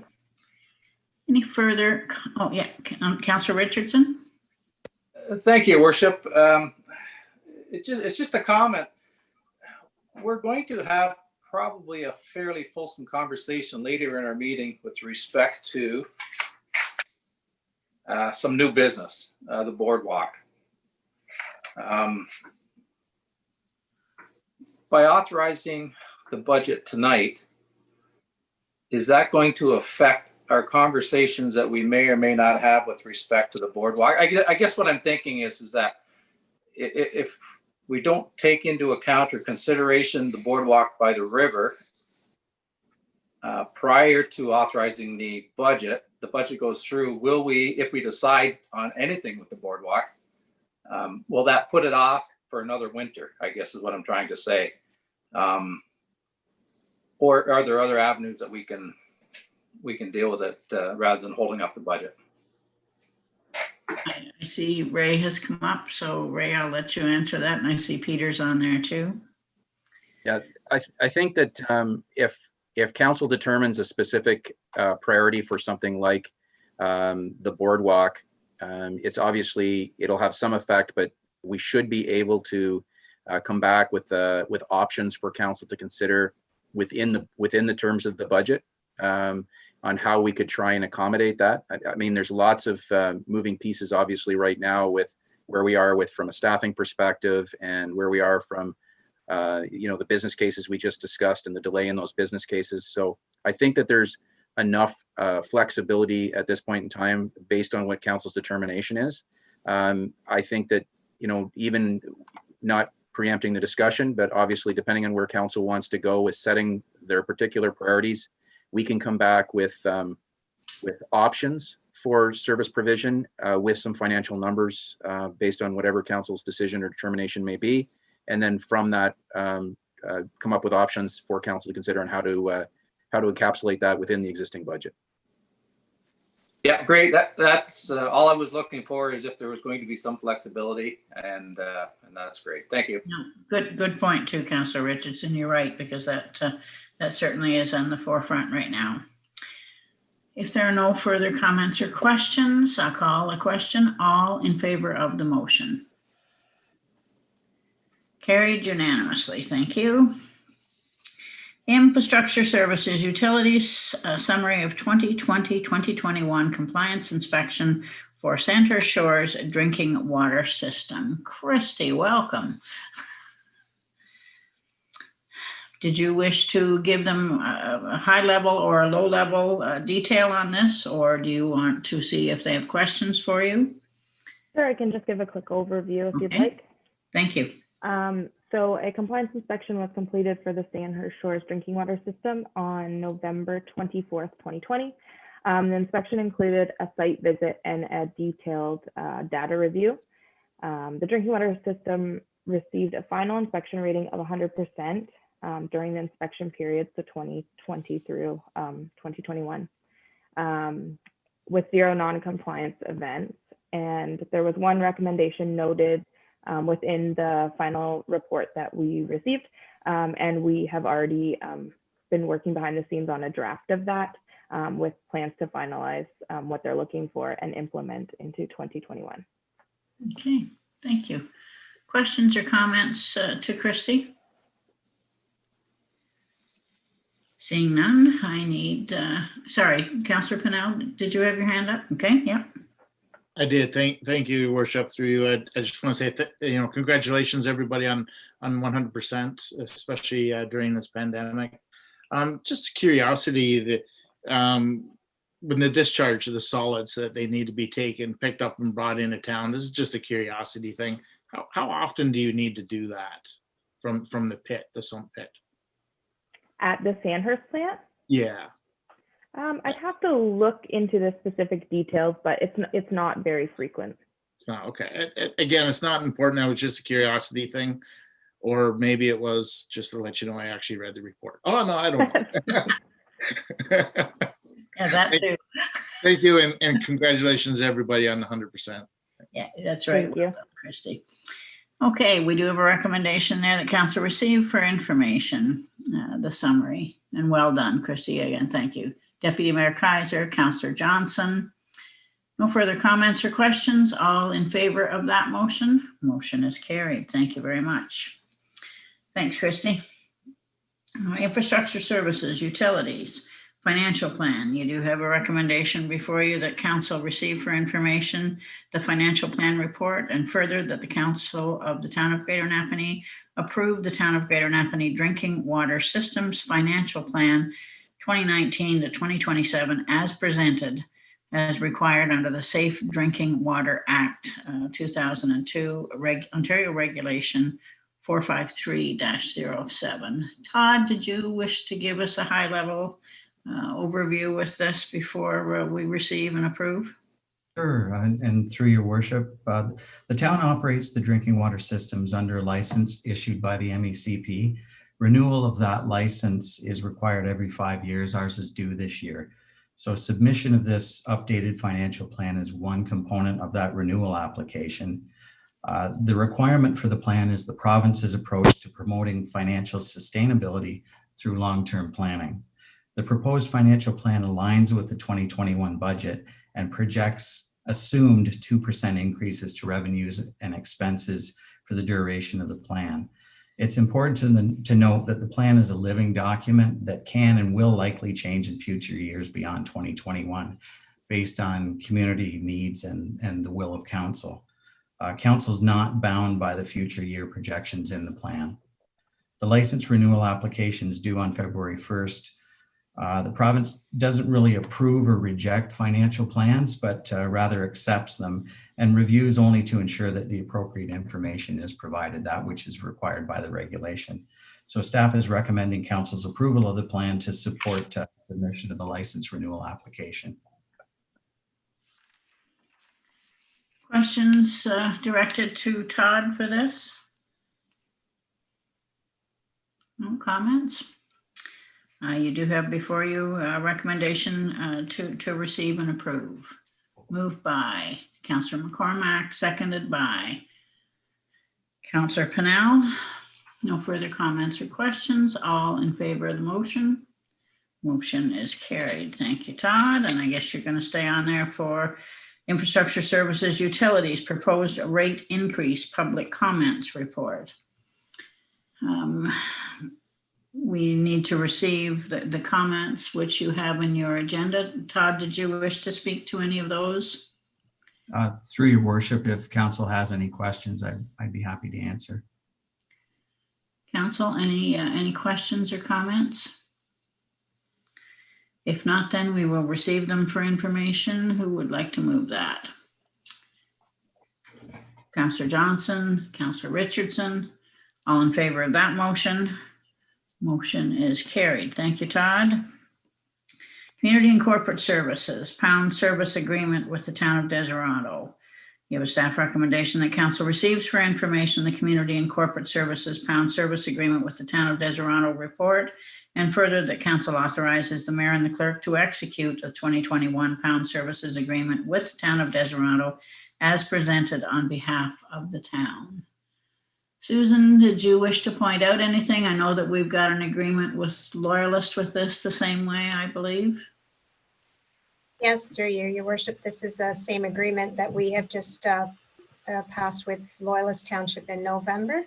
And it would just be for a 1 year, so we have a chance to review costs and or expenses and revenues for our pound and look at any fee adjustments moving forward past 2021. Okay, thank you. Any comments directed to Susan, Deputy Mayor Kaiser? Just logistically thinking, is there any thought, expectation about capacity? How many agreements can we have? How much capacity do we have? When do we approach a limit, or do we have any concept of that at this time? Through you, Your Worship, we're fine for capacity right now with the 2 municipalities. Deserano numbers are very low, and we can accommodate both municipalities at this point. Okay, good enough for me. Okay. So you have a recommendation before you, moved by Deputy Mayor Kaiser, seconded by Councillor Pennell. If there are no further comments or questions, all in favor of the motion? Motion is carried. Thank you. Bylaws. Bylaw number 2021. This is the first one of the year, folks. 0001. To adopt the 2021 Greater Napanee Utilities, Water and Sewer Services Operating and Capital Budgets and the 2021 impost fees, and to amend bylaw number 2011-07, a bylaw respecting water and sewage service charges in the town of Greater Napanee as amended. First, second, and third reading. Moved by Deputy Mayor Kaiser, seconded by Councillor Johnson. Comments or questions? All in favor of the motion?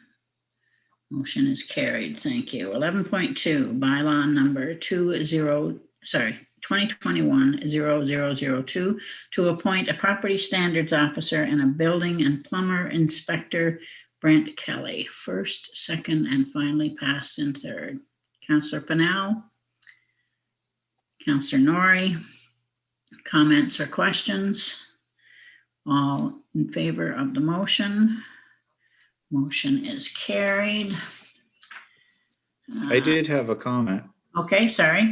But I'm okay to make the comment after the vote because it applies to this and the following, in that I'm satisfied that the process undertaken to select the candidate for property standards and for plumbing and building inspector went through the appropriate measures, and all proper procedures were observed and followed for the 2 selections. Okay, so that's by way of comment, but have I got a seconder, a mover and a seconder? We moved and seconded and voted for 11.2. Okay. But if you want, I'll move 11.3. No, 11.3 is going to be a little bit different here. So we'll just get into 11.2. So all in favor of the motion for 11.2? Carried.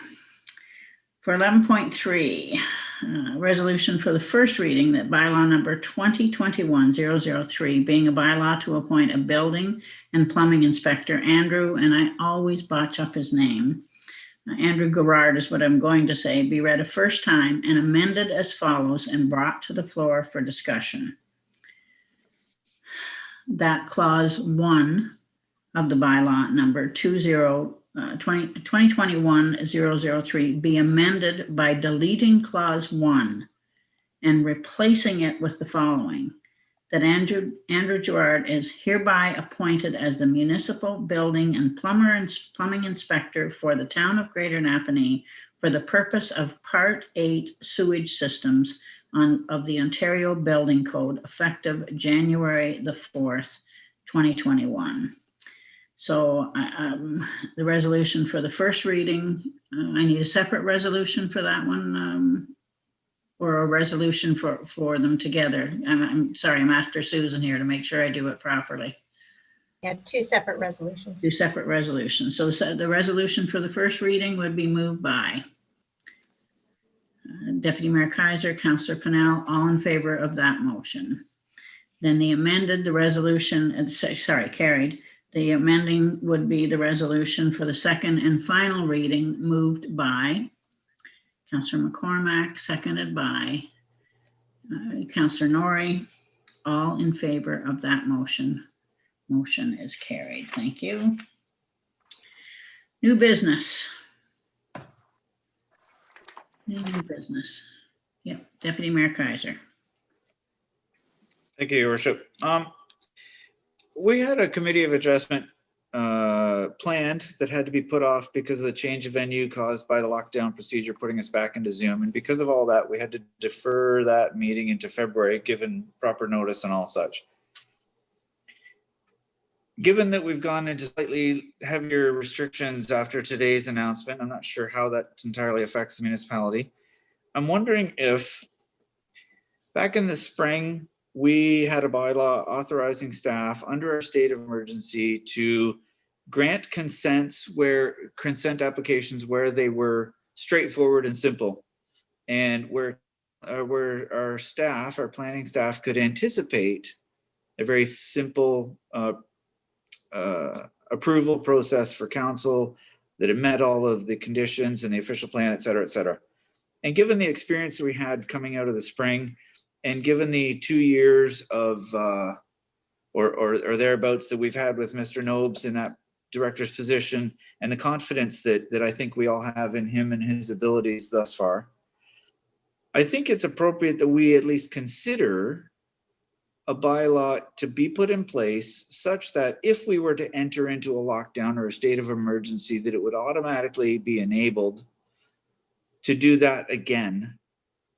And I know that was done under the province's state of emergency, which again, we are in again now, to allow certain procedures, especially if they've already been in the door, they've already got their application submitted, that they could finish those off, provided they're not seen or perceived to be contentious in any way.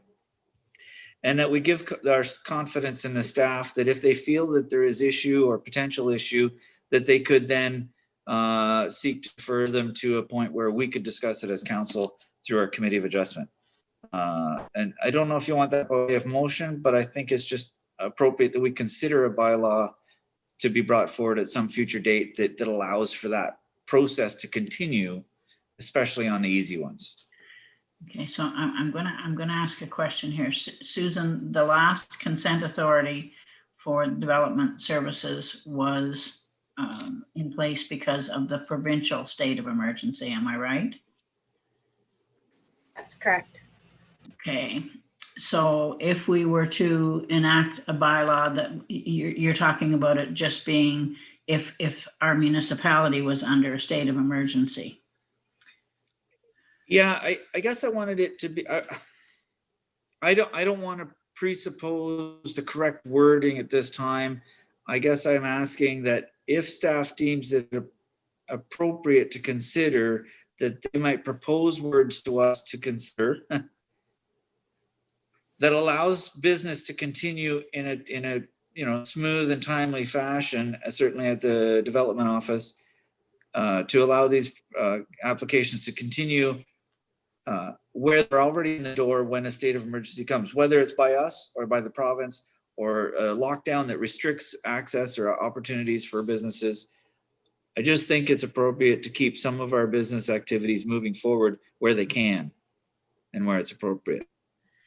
So maybe the request, if I might recommend it, and I don't know whether Susan will want it and Ray will want it by resolution, but this could be something that you would like to see investigated and perhaps a report come back on.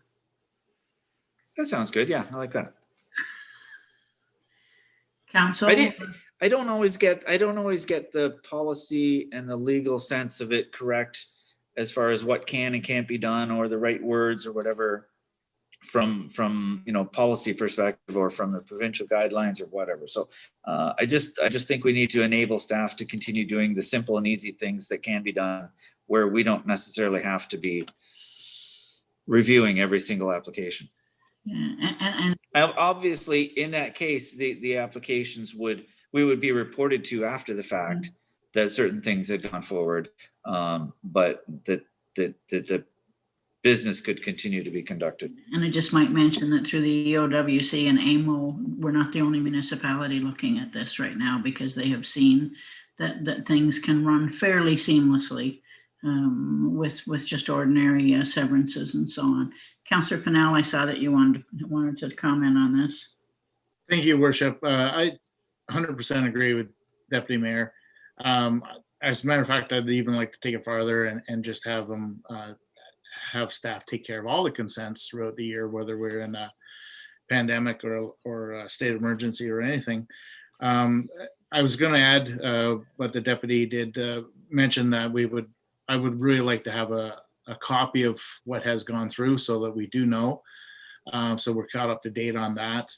But anything that falls within the official plan, I mean, we could hold something up to 2 weeks less a day by the time that we meet again on a simple consent.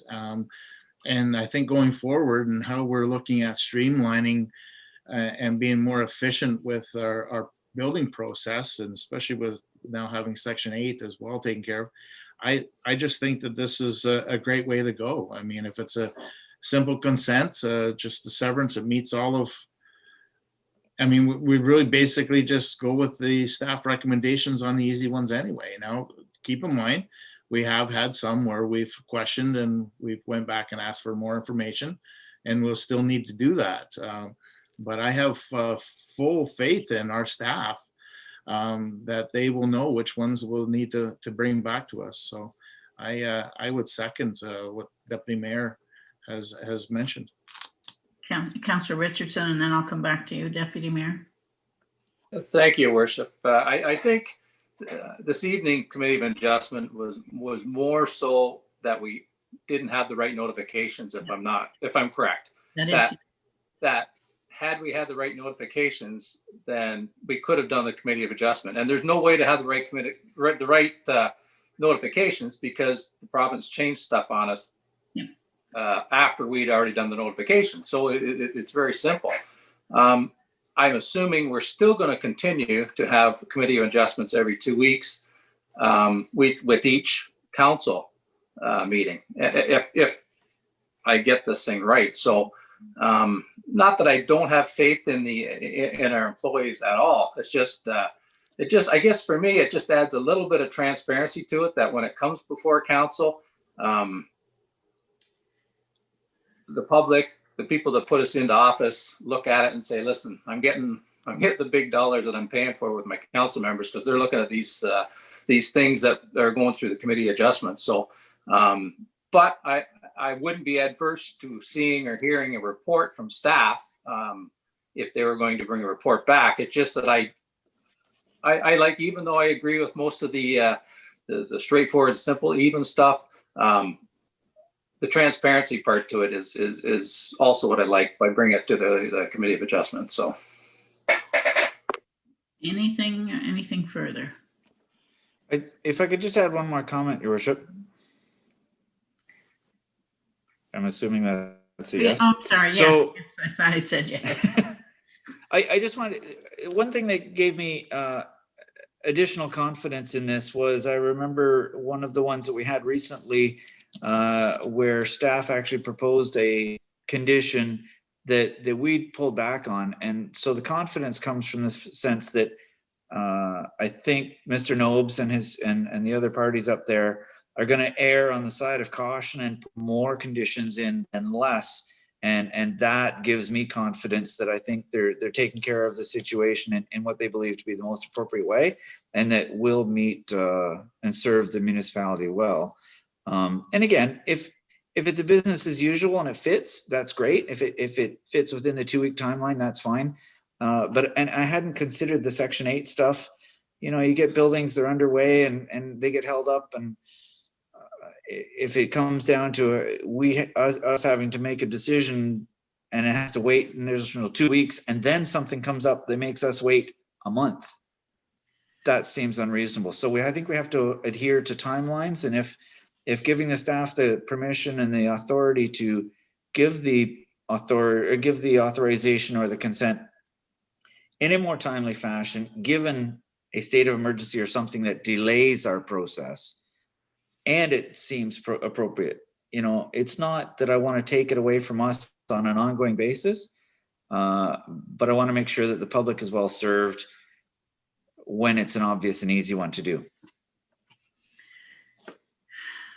Anything further?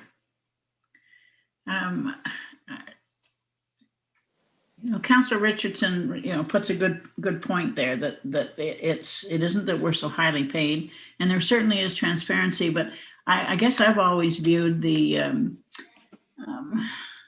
Committee of Adjustments as always been a learning tool for me as well.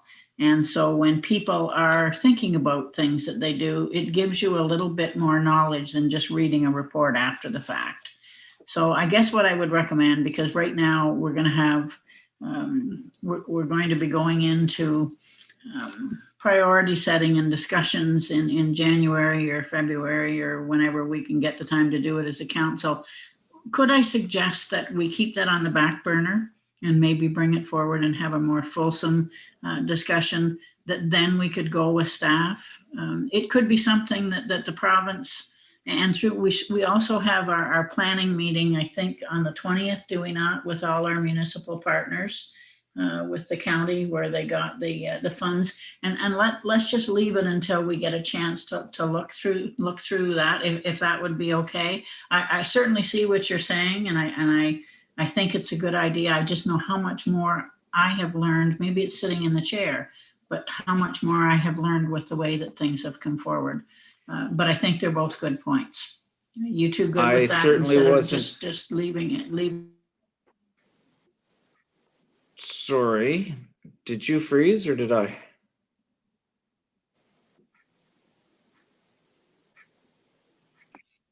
On my screen, the mayor's frozen. Is anybody else frozen? No, Whether everybody's frozen. I think it was Oh, just there you are, Marg. Okay.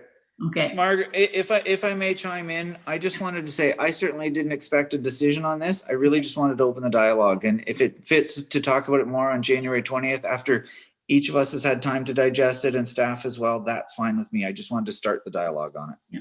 Looks like maybe my internet's the one that's unstable too, so sorry. Okay. Now, the new business that we do have that we need to discuss is council direction requested on winter maintenance on Napanee River Boardwalk from Springside Park to Conservation Park. Who would like to open this? Councillor Richardson. Yeah, I might just well open it, Your Worship. I've already sort of broached the subject anyway. I know that the winter maintenance on the boardwalk, it seems to rear its head every winter. I know we've only, at least for some of us, we've only been at this for a couple of years, but it seems every year, this time of year, it seems to rear its head. I guess what I would be hoping or proposing or looking at is that I understand that we just may not be in a position, especially after today's announcement, but we may not be in a position to maintain that boardwalk or parkway or pathway to fit the minimum maintenance standards for this year. But going forward, I would like to see maybe a fulsome report on it to see what the cost would be and what it would take to bring the boardwalk. I'm not even sure. Is that boardwalk classified as a parkland, or is it sidewalks, or is it classified as anything, I guess? And how does that fit within the minimum maintenance standards plan? But I would like to see going forward something prepared so that we won't get caught into this situation next year, and just so that we know whether it's something that's doable or not. And that's why I asked during the budget part was whether if it is doable, can we have it instituted by 2022? Mr. Calery. Thank you, Madam Mayor. Just to answer Councillor Richardson's question, that walkway is actually classified as a trail, simply for the purposes of both insurance and because of the maintenance standards that we can provide on a year-round basis. So because there's a lack of maintenance on that, it's actually considered for this purpose an unmaintained trail, but it's posted and classed as a trail at this point in time. Thank you.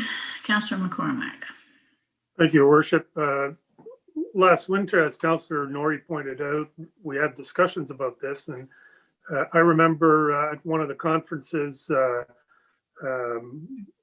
this machine was considered and actually came and did a demonstration in town to show how this particular piece of equipment could break up the ice. But those that will remember, there were a lot of safety issues and whatnot. So as Councillor Richardson proposes, we should do a proper study on it. And there was another piece of equipment that Peter commented on in a memo to all of us. So I think it's important, just like the big bright light show. And if you consider Gibberts down the road, there's going to be a lot more people interested in using trails and the parks and whatnot. But this year, I think we're just in the situation that we're in. So I'd support proper study on it. Thank you. Councillor Pennell and then Deputy Mayor Kaiser. Thank you, Worship. I have to agree that this year is just out of the question. There's so much work that needs to be done behind the scenes. Actually, that equipment that John was just speaking about for breaking the ice, I was actually there for the demo, and it was an okay machine. It seemed to work, but I think that the equipment to handle that particular piece of equipment would have to be a little bit too heavy to support where part of that trail does have the boardwalk. It actually is made of board. So whereas the rest of it is asphalt. So we need to, and also one thing I want to just say to the public, because we have heard some from the public, and we've heard some good comments from the public, and we've heard some very nasty comments from the public as well regarding the condition of that trail. Ever since that trail's been there, I do believe it's never been maintained throughout the winter. So it's not going to be this year, I don't believe either, going forward. That doesn't say we can't look into things for next year or the years to come. But, we'd have to go out and research particular pieces of equipment. We'd have to do a cost analysis on that, costing from staff, labor. How does it get there? It gets there on a truck, on a trailer, it gets loaded, it gets unloaded. What's the minimum maintenance standards? When does it have to be done by? Where does it take priority over, say, streets, sidewalks downtown? And then also we would need a conservation report as well, environmental studies as to what can be put into that river. I mean, we have a lot of fish, different species of fish that spawn there, and that's something that would have to be taken care of as well. So as much as I appreciate the input from the public regarding this, it was brought to my attention that there is 50 kilometers of sidewalks that are plowed in the town of Greater Napanee, but also too, maybe, and some people don't realize this, that there's a walking track that is maintained up at the fairgrounds.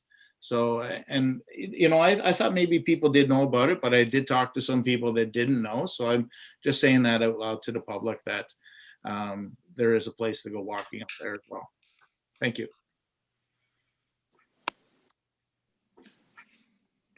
Anything further? Deputy Mayor Kaiser. Yeah, as usual, Councillor Pennell took most of the things I was going to say, and that's a good thing. And I will just reiterate that the machine that Councillor McCormack referred to was more of a saving tool, that when ice is already formed, it's a way to maybe get it to break up and get it back to safe. But it wouldn't be something that would be used on an ongoing basis. It's not appropriate for that, as Councillor Pennell and I saw that day. And you'd need it better than a plastic shovel to follow it along. Yeah, we have the walking tracks, as Councillor Pennell pointed out. Certainly there are products that can be used in a salting manner. I know the University of Trent, with the bridge that spans the Otonabee River, they use a product which is about 2 to 3 times the cost of conventional salt used for ice on walks and roads. But it would be safer for the environment. So there are products out there, but I'm inclined to stay away from it at this time. We have lots of walking options. Yes, that's one there, but because of the nature of the asphalt and the actual boardwalk portions, I don't think there's any one tool that's going to do it well with respect to the surface. I mean, if you put a plow across the boardwalk, you could do a lot of damage in a short hurry. it's a tricky thing, and it's great that we have it for the summertime use, spring and fall. But I think we just have to let it be closed in the winter as an unmaintained trail.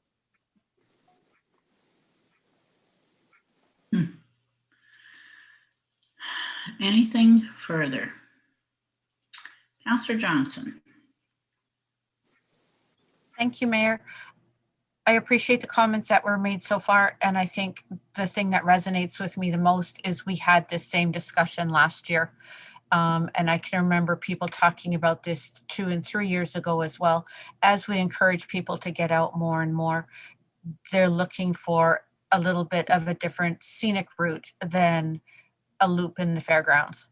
It's, I would like to propose that this is something we keep in mind when we look at budget for next year, because there's nothing, I don't believe there's anything we can do to change the existing situation this year in a timely manner.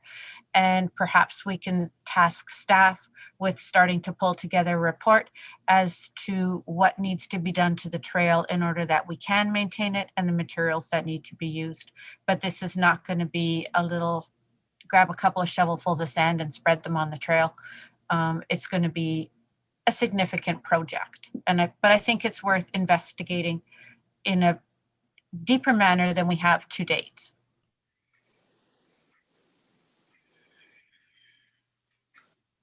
Anything further? Oh, why do you always leave me till last? You know, that trail's been down there a long time, and I'm not going to throw anything at anybody. We are so lucky to have Springside Park itself and everything that was done, you know, sort of thrown together, and a lot of donated stuff and so on. Nobody, and again, not throwing anybody under the bus, nobody thinking down the road, and I think that's what we need to do, that we were going to have people interested in using it constantly. This pandemic, if it hasn't shown us anything else that we really believe, is that we need to, as a municipality, start to be able to supply, not just in town, but everywhere. We need to be able to look at non-motorized places for people to get out to walk safely, whether it's trails, whether it's the waterfront trail. And I would hope that when we go to put the walkway on the other side at Gibbard's, that we wouldn't make the same mistake that we've making here. I think we're making this too complicated. I think that there has to be some form of, whether it's manual labor, whether it's something you walk behind like a seed spreader. I just think it needs to become not priority, but it needs to become part of the process of making it usable. I'm sure that there has to be some kind of either solvent or artificial salt or something that has to be done. But we just keep putting this off every year. Oh yeah, we'll look at it next year. Oh yeah, we'll look at it next year. Well, God, next year, you know, next year never comes. And I know we can't spend money on it, but I know maybe not, and maybe we can, as Terry and I were saying. Maybe there is a way that we can do some experimenting. I know right now we need to know whether it's essential work, but you look at the machinery that's out there, walk behind machinery. I know we can't have stuff with hydraulics and you worry about it leaking in, but we're looking at all the worst case scenarios. If you have to load something in a truck, I mean, we load stuff in our cars to go and blow snow out of other properties that we've got. We have the equipment, we have the people, we just might need to find a way to do it. And I just don't want to keep putting it off forever and ever and ever. We have a gem there. Why aren't we paying attention to it? That sidewalk coming down, and I know this was the intention of the people that did it in the first place, and I'm not jamming staff on this, but that sidewalk that comes down from up above, I'll tell you, somebody's going to get killed on that this year. And I know I'm not supposed to say those things, Ray, and I know that you don't like me to put the liability out there, but people are attracted to it. We advertise it as being beautiful. I look at the picture that's in behind Ray's. You look at all the ice that forms with the falls and so on. We need to take advantage of that. So I'm just going to keep pushing to make sure that we can find a way, whether it's this year or next year. Damn it, it's going to be next year, because we just cannot keep wasting that. We also have to be prepared for how we're going to do the other side. And whether it's by pipes through and solar, God, you know, there's just so much out there. I don't want that great big machine that crunched up the ice. I don't want the ice to form in the first place. Okay, done. What do you want to do with this, Council? Councillor Richardson. I will make a motion that staff do up a staff report on how we can make this work. And did you want me to word it a little bit better than that, Susan? I would like to see a staff report done in the next little bit as to how we can make this work, the cost that's associated to it, the equipment or the things that need to be obtained or researched, it will be obtained and researched, and that way we can make an informed decision on it. But I have to agree with your worship that this is a gem. That area down there, when people leave Napanee and then come back, they go down to the falls. They see the falls. They like walking along there. In the springtime, you see the pickerel run. In the fall time, you see the salmon run up in there. It's an amazing piece of infrastructure that I think we need to take advantage of. And I agree 100% is that if we keep saying next year, it's the same as some of the jobs I've got at the house here. They just don't get done. So I'd like to see a staff report anyways. So that's moved by Councillor Richardson. Can you put a timeline on that? Yeah. I would like to see it sooner than later. I'm thinking that we may have some downtime in the next month or 2 or 3 or 4. So if we could start working on it now, it would be great. And I would like to have something in place so that if it was a doable venture, we could have it ready by next Christmas. So even some experimenting on it this summer when people bring equipment in, just like they do to golf courses. Sorry. So we need a seconder, I guess, too. Yeah. Councillor McCormack. Okay, further comments or questions? Yeah, Deputy Mayor Kaiser. I just wanted to draw attention to, as we're talking about this, mostly for staff's perspective, I did share an email the other day with some pictures of a stand-on, ride-on plow that was 4 feet wide and about 5 feet long, little gas-powered thing with the salter brine equipment. And it was less than $20,000 equipped. So, I mean, there are some options out there that might provide a mechanical, lightweight motorized device. And as we formalize the discussion, I just think we need to recognize that there are lots of options for us to consider that may provide an opportunity without any human resource strain, I guess. Amazingly enough, people are messaging me with the equipment that could be used.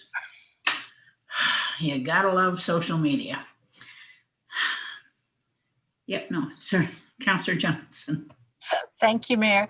I think one of the things that came to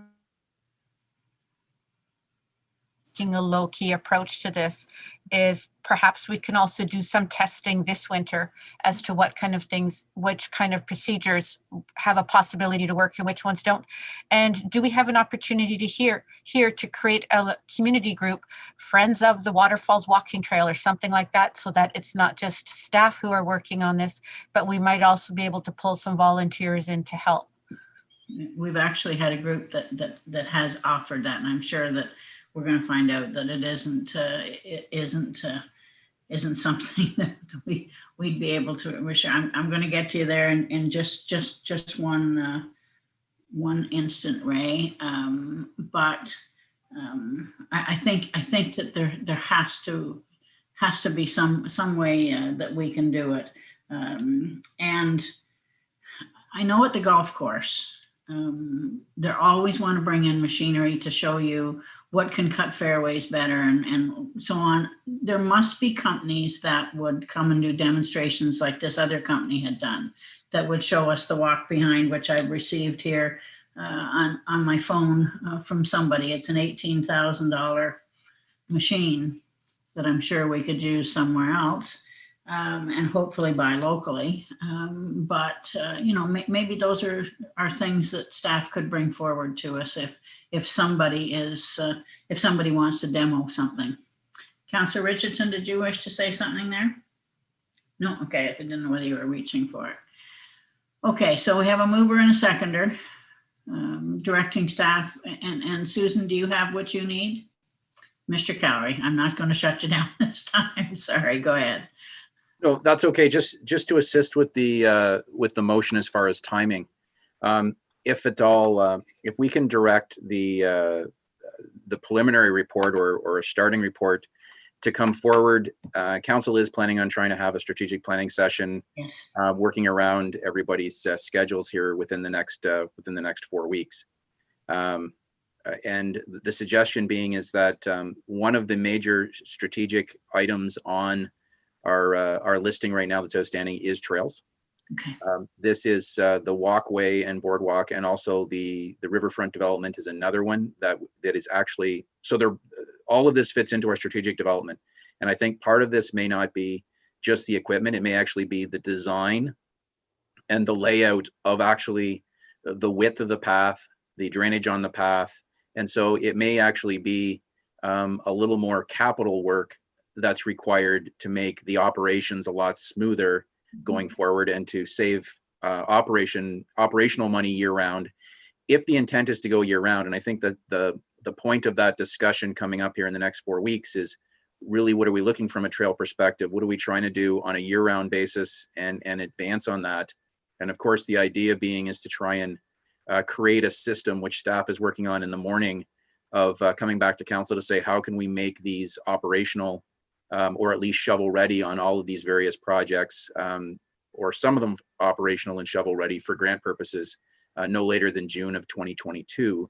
And you know, by saying that date, there may be operational things we can do in the meantime, but it may actually be some actual capital improvements that will save operating dollars over the next 20 years. So I would just suggest, for the purpose of the report, if we were given to bring this back to start this within the strategic, so within 4 weeks, we'd be having the strategic meeting, and it would be one of the issues on that item and how we could address that to move that forward, just for the resolution purposes for tonight, if that works for council.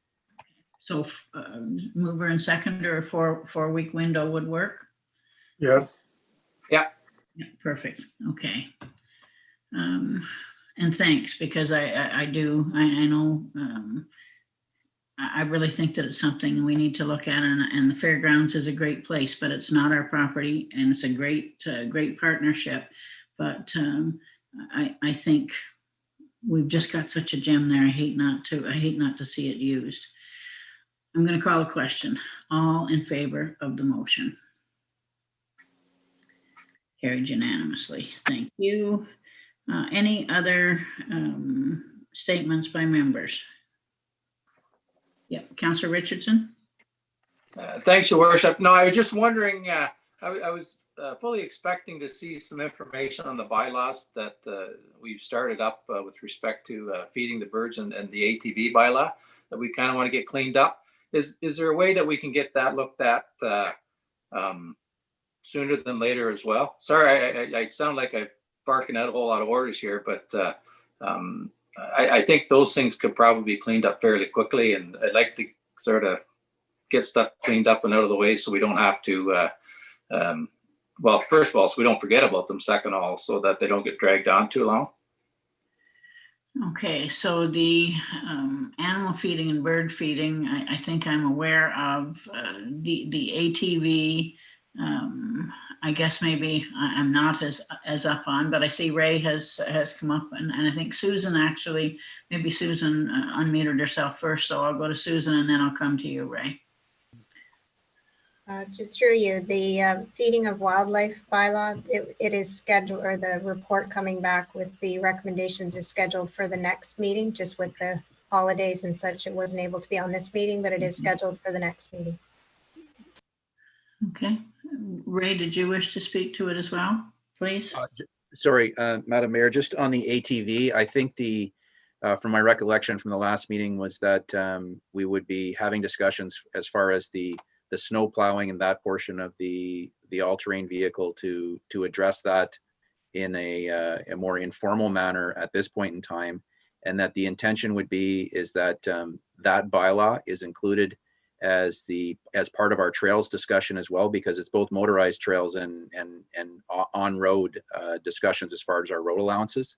So that is scheduled. The senior management's going to be talking about that in the morning, and we actually would be bringing something back as far as ideas and concepts on that within the next 4 weeks as well at the same strategic planning session, because it fits into 3 of our strategic planning priorities that we had talked about before.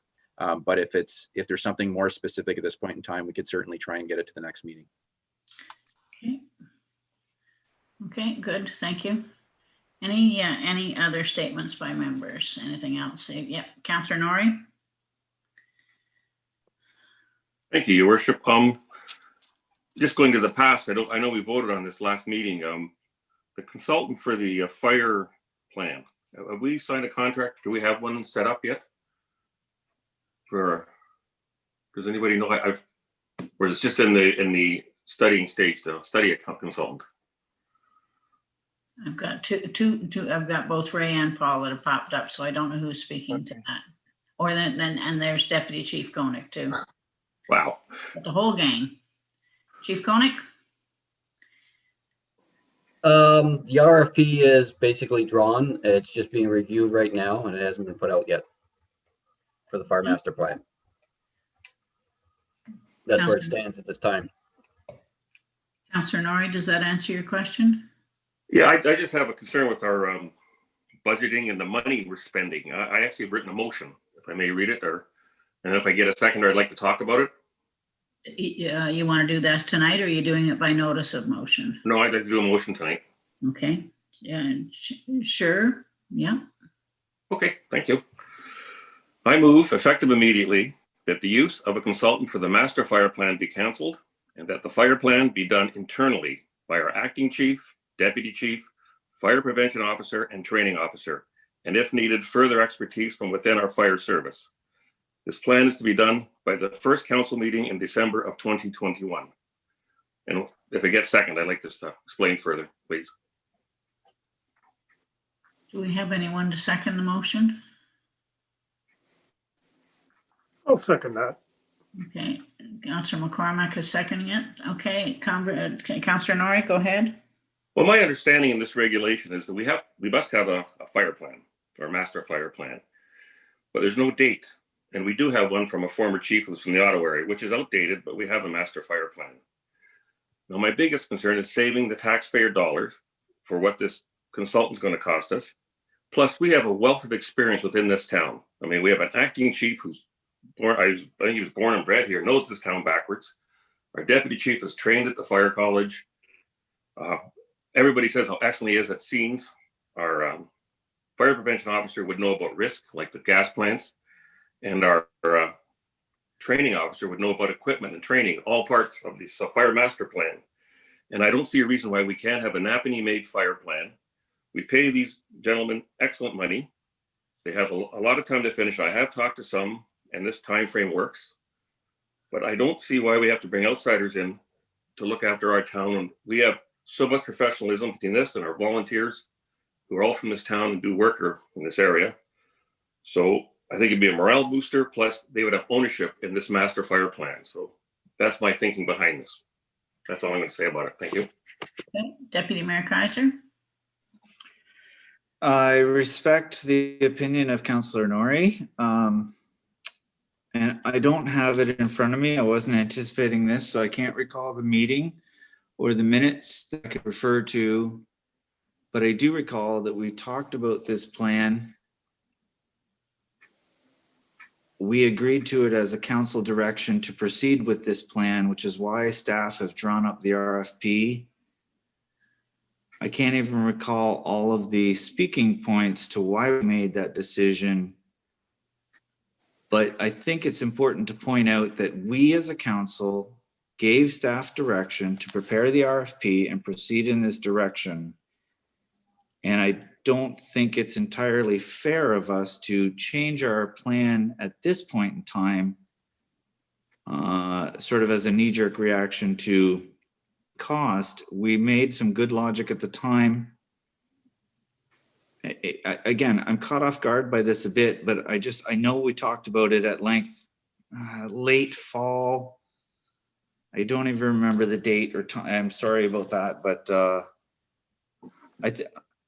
I'm not in agreement. I think we stay the course. We made a decision. We made the decision just a couple months ago. We should stay the course and pursue this to the end. And I fully satisfied that we had good reasons at the time. It just, like I said, I'm caught off guard by this and I can't recall it all at this time. Further comments or questions regarding this?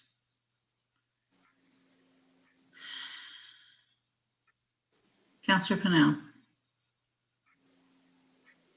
Thank you, through your worship. I'm just wondering, we're in a statements of members and we just had a notice, or we just had a motion. Should this not have been done by a notice of motion, and then we would have been able to have some prepared paperwork or something so that we, because Well, I'm sitting here not having any information on this or any time to decide it. And whether Mr. Norrie is right or not, I can't, if I vote yes, I'm not doing justice. If I vote no, I'm not doing justice. So I just was wondering about the procedure here. yeah, and probably I should have requested it to come up under new business, but I guess what I'm trying to do is make sure that I give everybody an opportunity in this time to voice any concerns that they've got, and I don't like to turn anybody off. If this is defeated, then it can't come back up again without a 2/3 majority.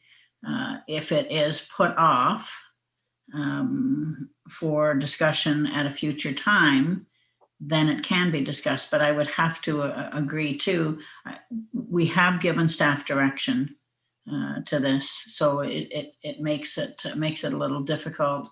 We'd almost have to rescind that motion before we were able to do anything. Am I right there, Susan? You're nodding your head up and down. We'd have to rescind the motion. Council does have a resolution on the books from the December 15th meeting to proceed with an RFP, so that would have to be reconsidered or rescinded. Councillor Norrie, that might have been, was that at the same time that your wife was having maybe her hip surgery? So you might not have been there for that. No, I was there. I just been thinking about it since then with budgets and just thinking about from my past life. It's nice to do things in-house, and it just seems like we're consulting ourselves to death. And yes, I voted for it last time, and I put in my motion to cancel it. Obviously, I can get the feeling from everybody, but it stands the way I put it, and that's how I feel. Okay, but and that's entirely up to you. But to make this one stand, we would need to rescind the first one. Am I right? Or if this is defeated, then it's a moot point. Susan, am I right there? Yeah, okay. So, yeah, Councillor McCormack. Your worship, I seconded the motion because I wanted to hear what Councillor Norrie had to say. Yeah. And after listening to Councillor Pennell, I have to agree with Dave that this is a situation again where what Councillor Norrie brought forward is interesting and a lot of it makes sense. Could add a bit of an angle to what we had decided before. Sometimes there's no harm in revisiting a decision if new information comes to light. So if there's a way to put this over to talk about it some more, I'd be supportive of that.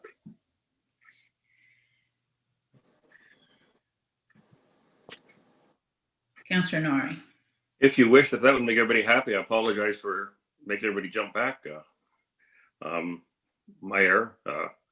So yes, if it's better to do it that way, then I just want to get people thinking to do more in-house. That's all. Is a big part of this. So if you want it as a, well, it's too late now to do it as a notice of motion, but if you want me to withdraw it and say forget it, because I can see how everybody's going. So I'll leave it up to you. Mr. Cowrie. Madam Mayor, to Councillor Norrie's point, and to Councillor Norrie's point, and we may be able to assist in the process, is the resolution was to proceed with the RFP, and I believe staff are pretty close they've been doing a lot of work on that RFP. But there is no issue with us bringing that RFP back before council before it's issued, reviewing the scope of the RFP.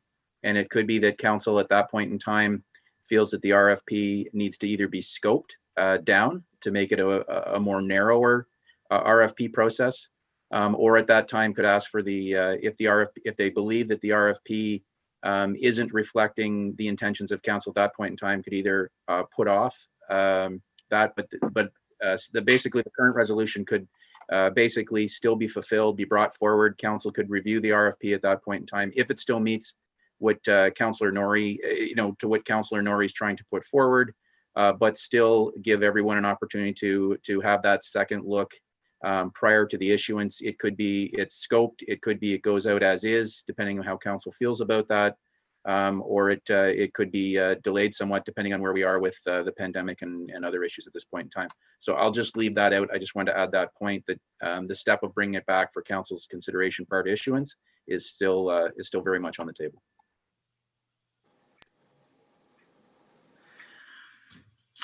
So I'm just, Councillor Norrie, just give me a sec here to make sure that we're trying to make everybody happy here, to try and get all the answers to all the questions that we can. Susan, we have a resolution from December.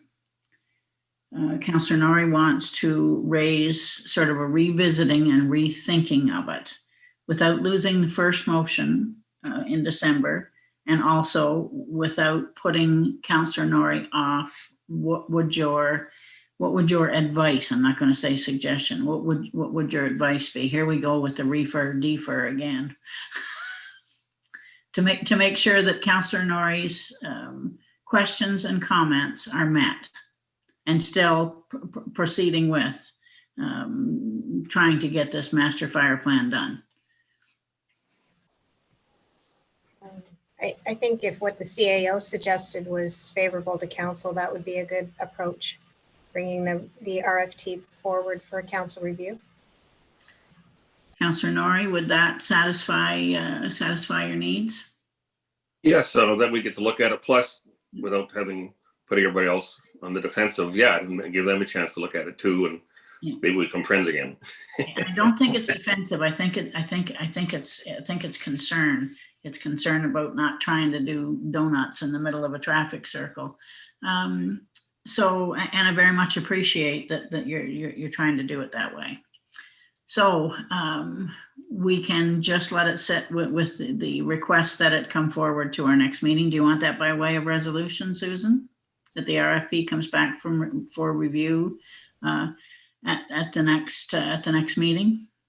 Yes, Want to make that motion, Councillor Norrie? Yes, moved by Councillor Norrie, seconded by Councillor McCormack. Any further comments or questions? Deputy Mayor Kaiser and then Councillor Johnson. What happens to the motion that Mr. Norrie made a moment ago that is on the table? Okay, he will need to withdraw it.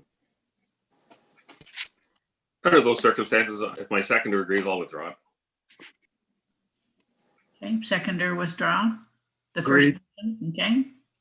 That one's off the books. Now, thank you very much, Deputy Mayor Kaiser, for catching that. Otherwise, we'd had one hanging there. Any further comments or questions? Sorry, Councillor Johnson, sorry. Thank you, Mayor. I have a question. I seem to recall from our discussions in September and October when we were speaking about the fire plan and looking at bringing consultant in to work on the project. We have not yet seen the RFP, and but I thought there was discussion about bringing a consultant in to support existing staff to move the process forward, and that our staff were going to be involved in the process. Is my memory faulty on that? Does anybody else have a consideration of that? No, you're spot on. Yeah, that's exactly what the conversation was. But doesn't mean it can't come up again too. And I think something that we're going to have to look at, but we can look at it then. I'm not going to go on here. We have a motion on the floor. All in favor of the motion? Motion is carried unanimously. Thank you. I'm just going to make one really quick statement by member, and it's sort of brought about by the bright lights and a few things with the BIA and so on, and the problems that have been caused by COVID, lack of communication, everybody just being a little bit grouchy.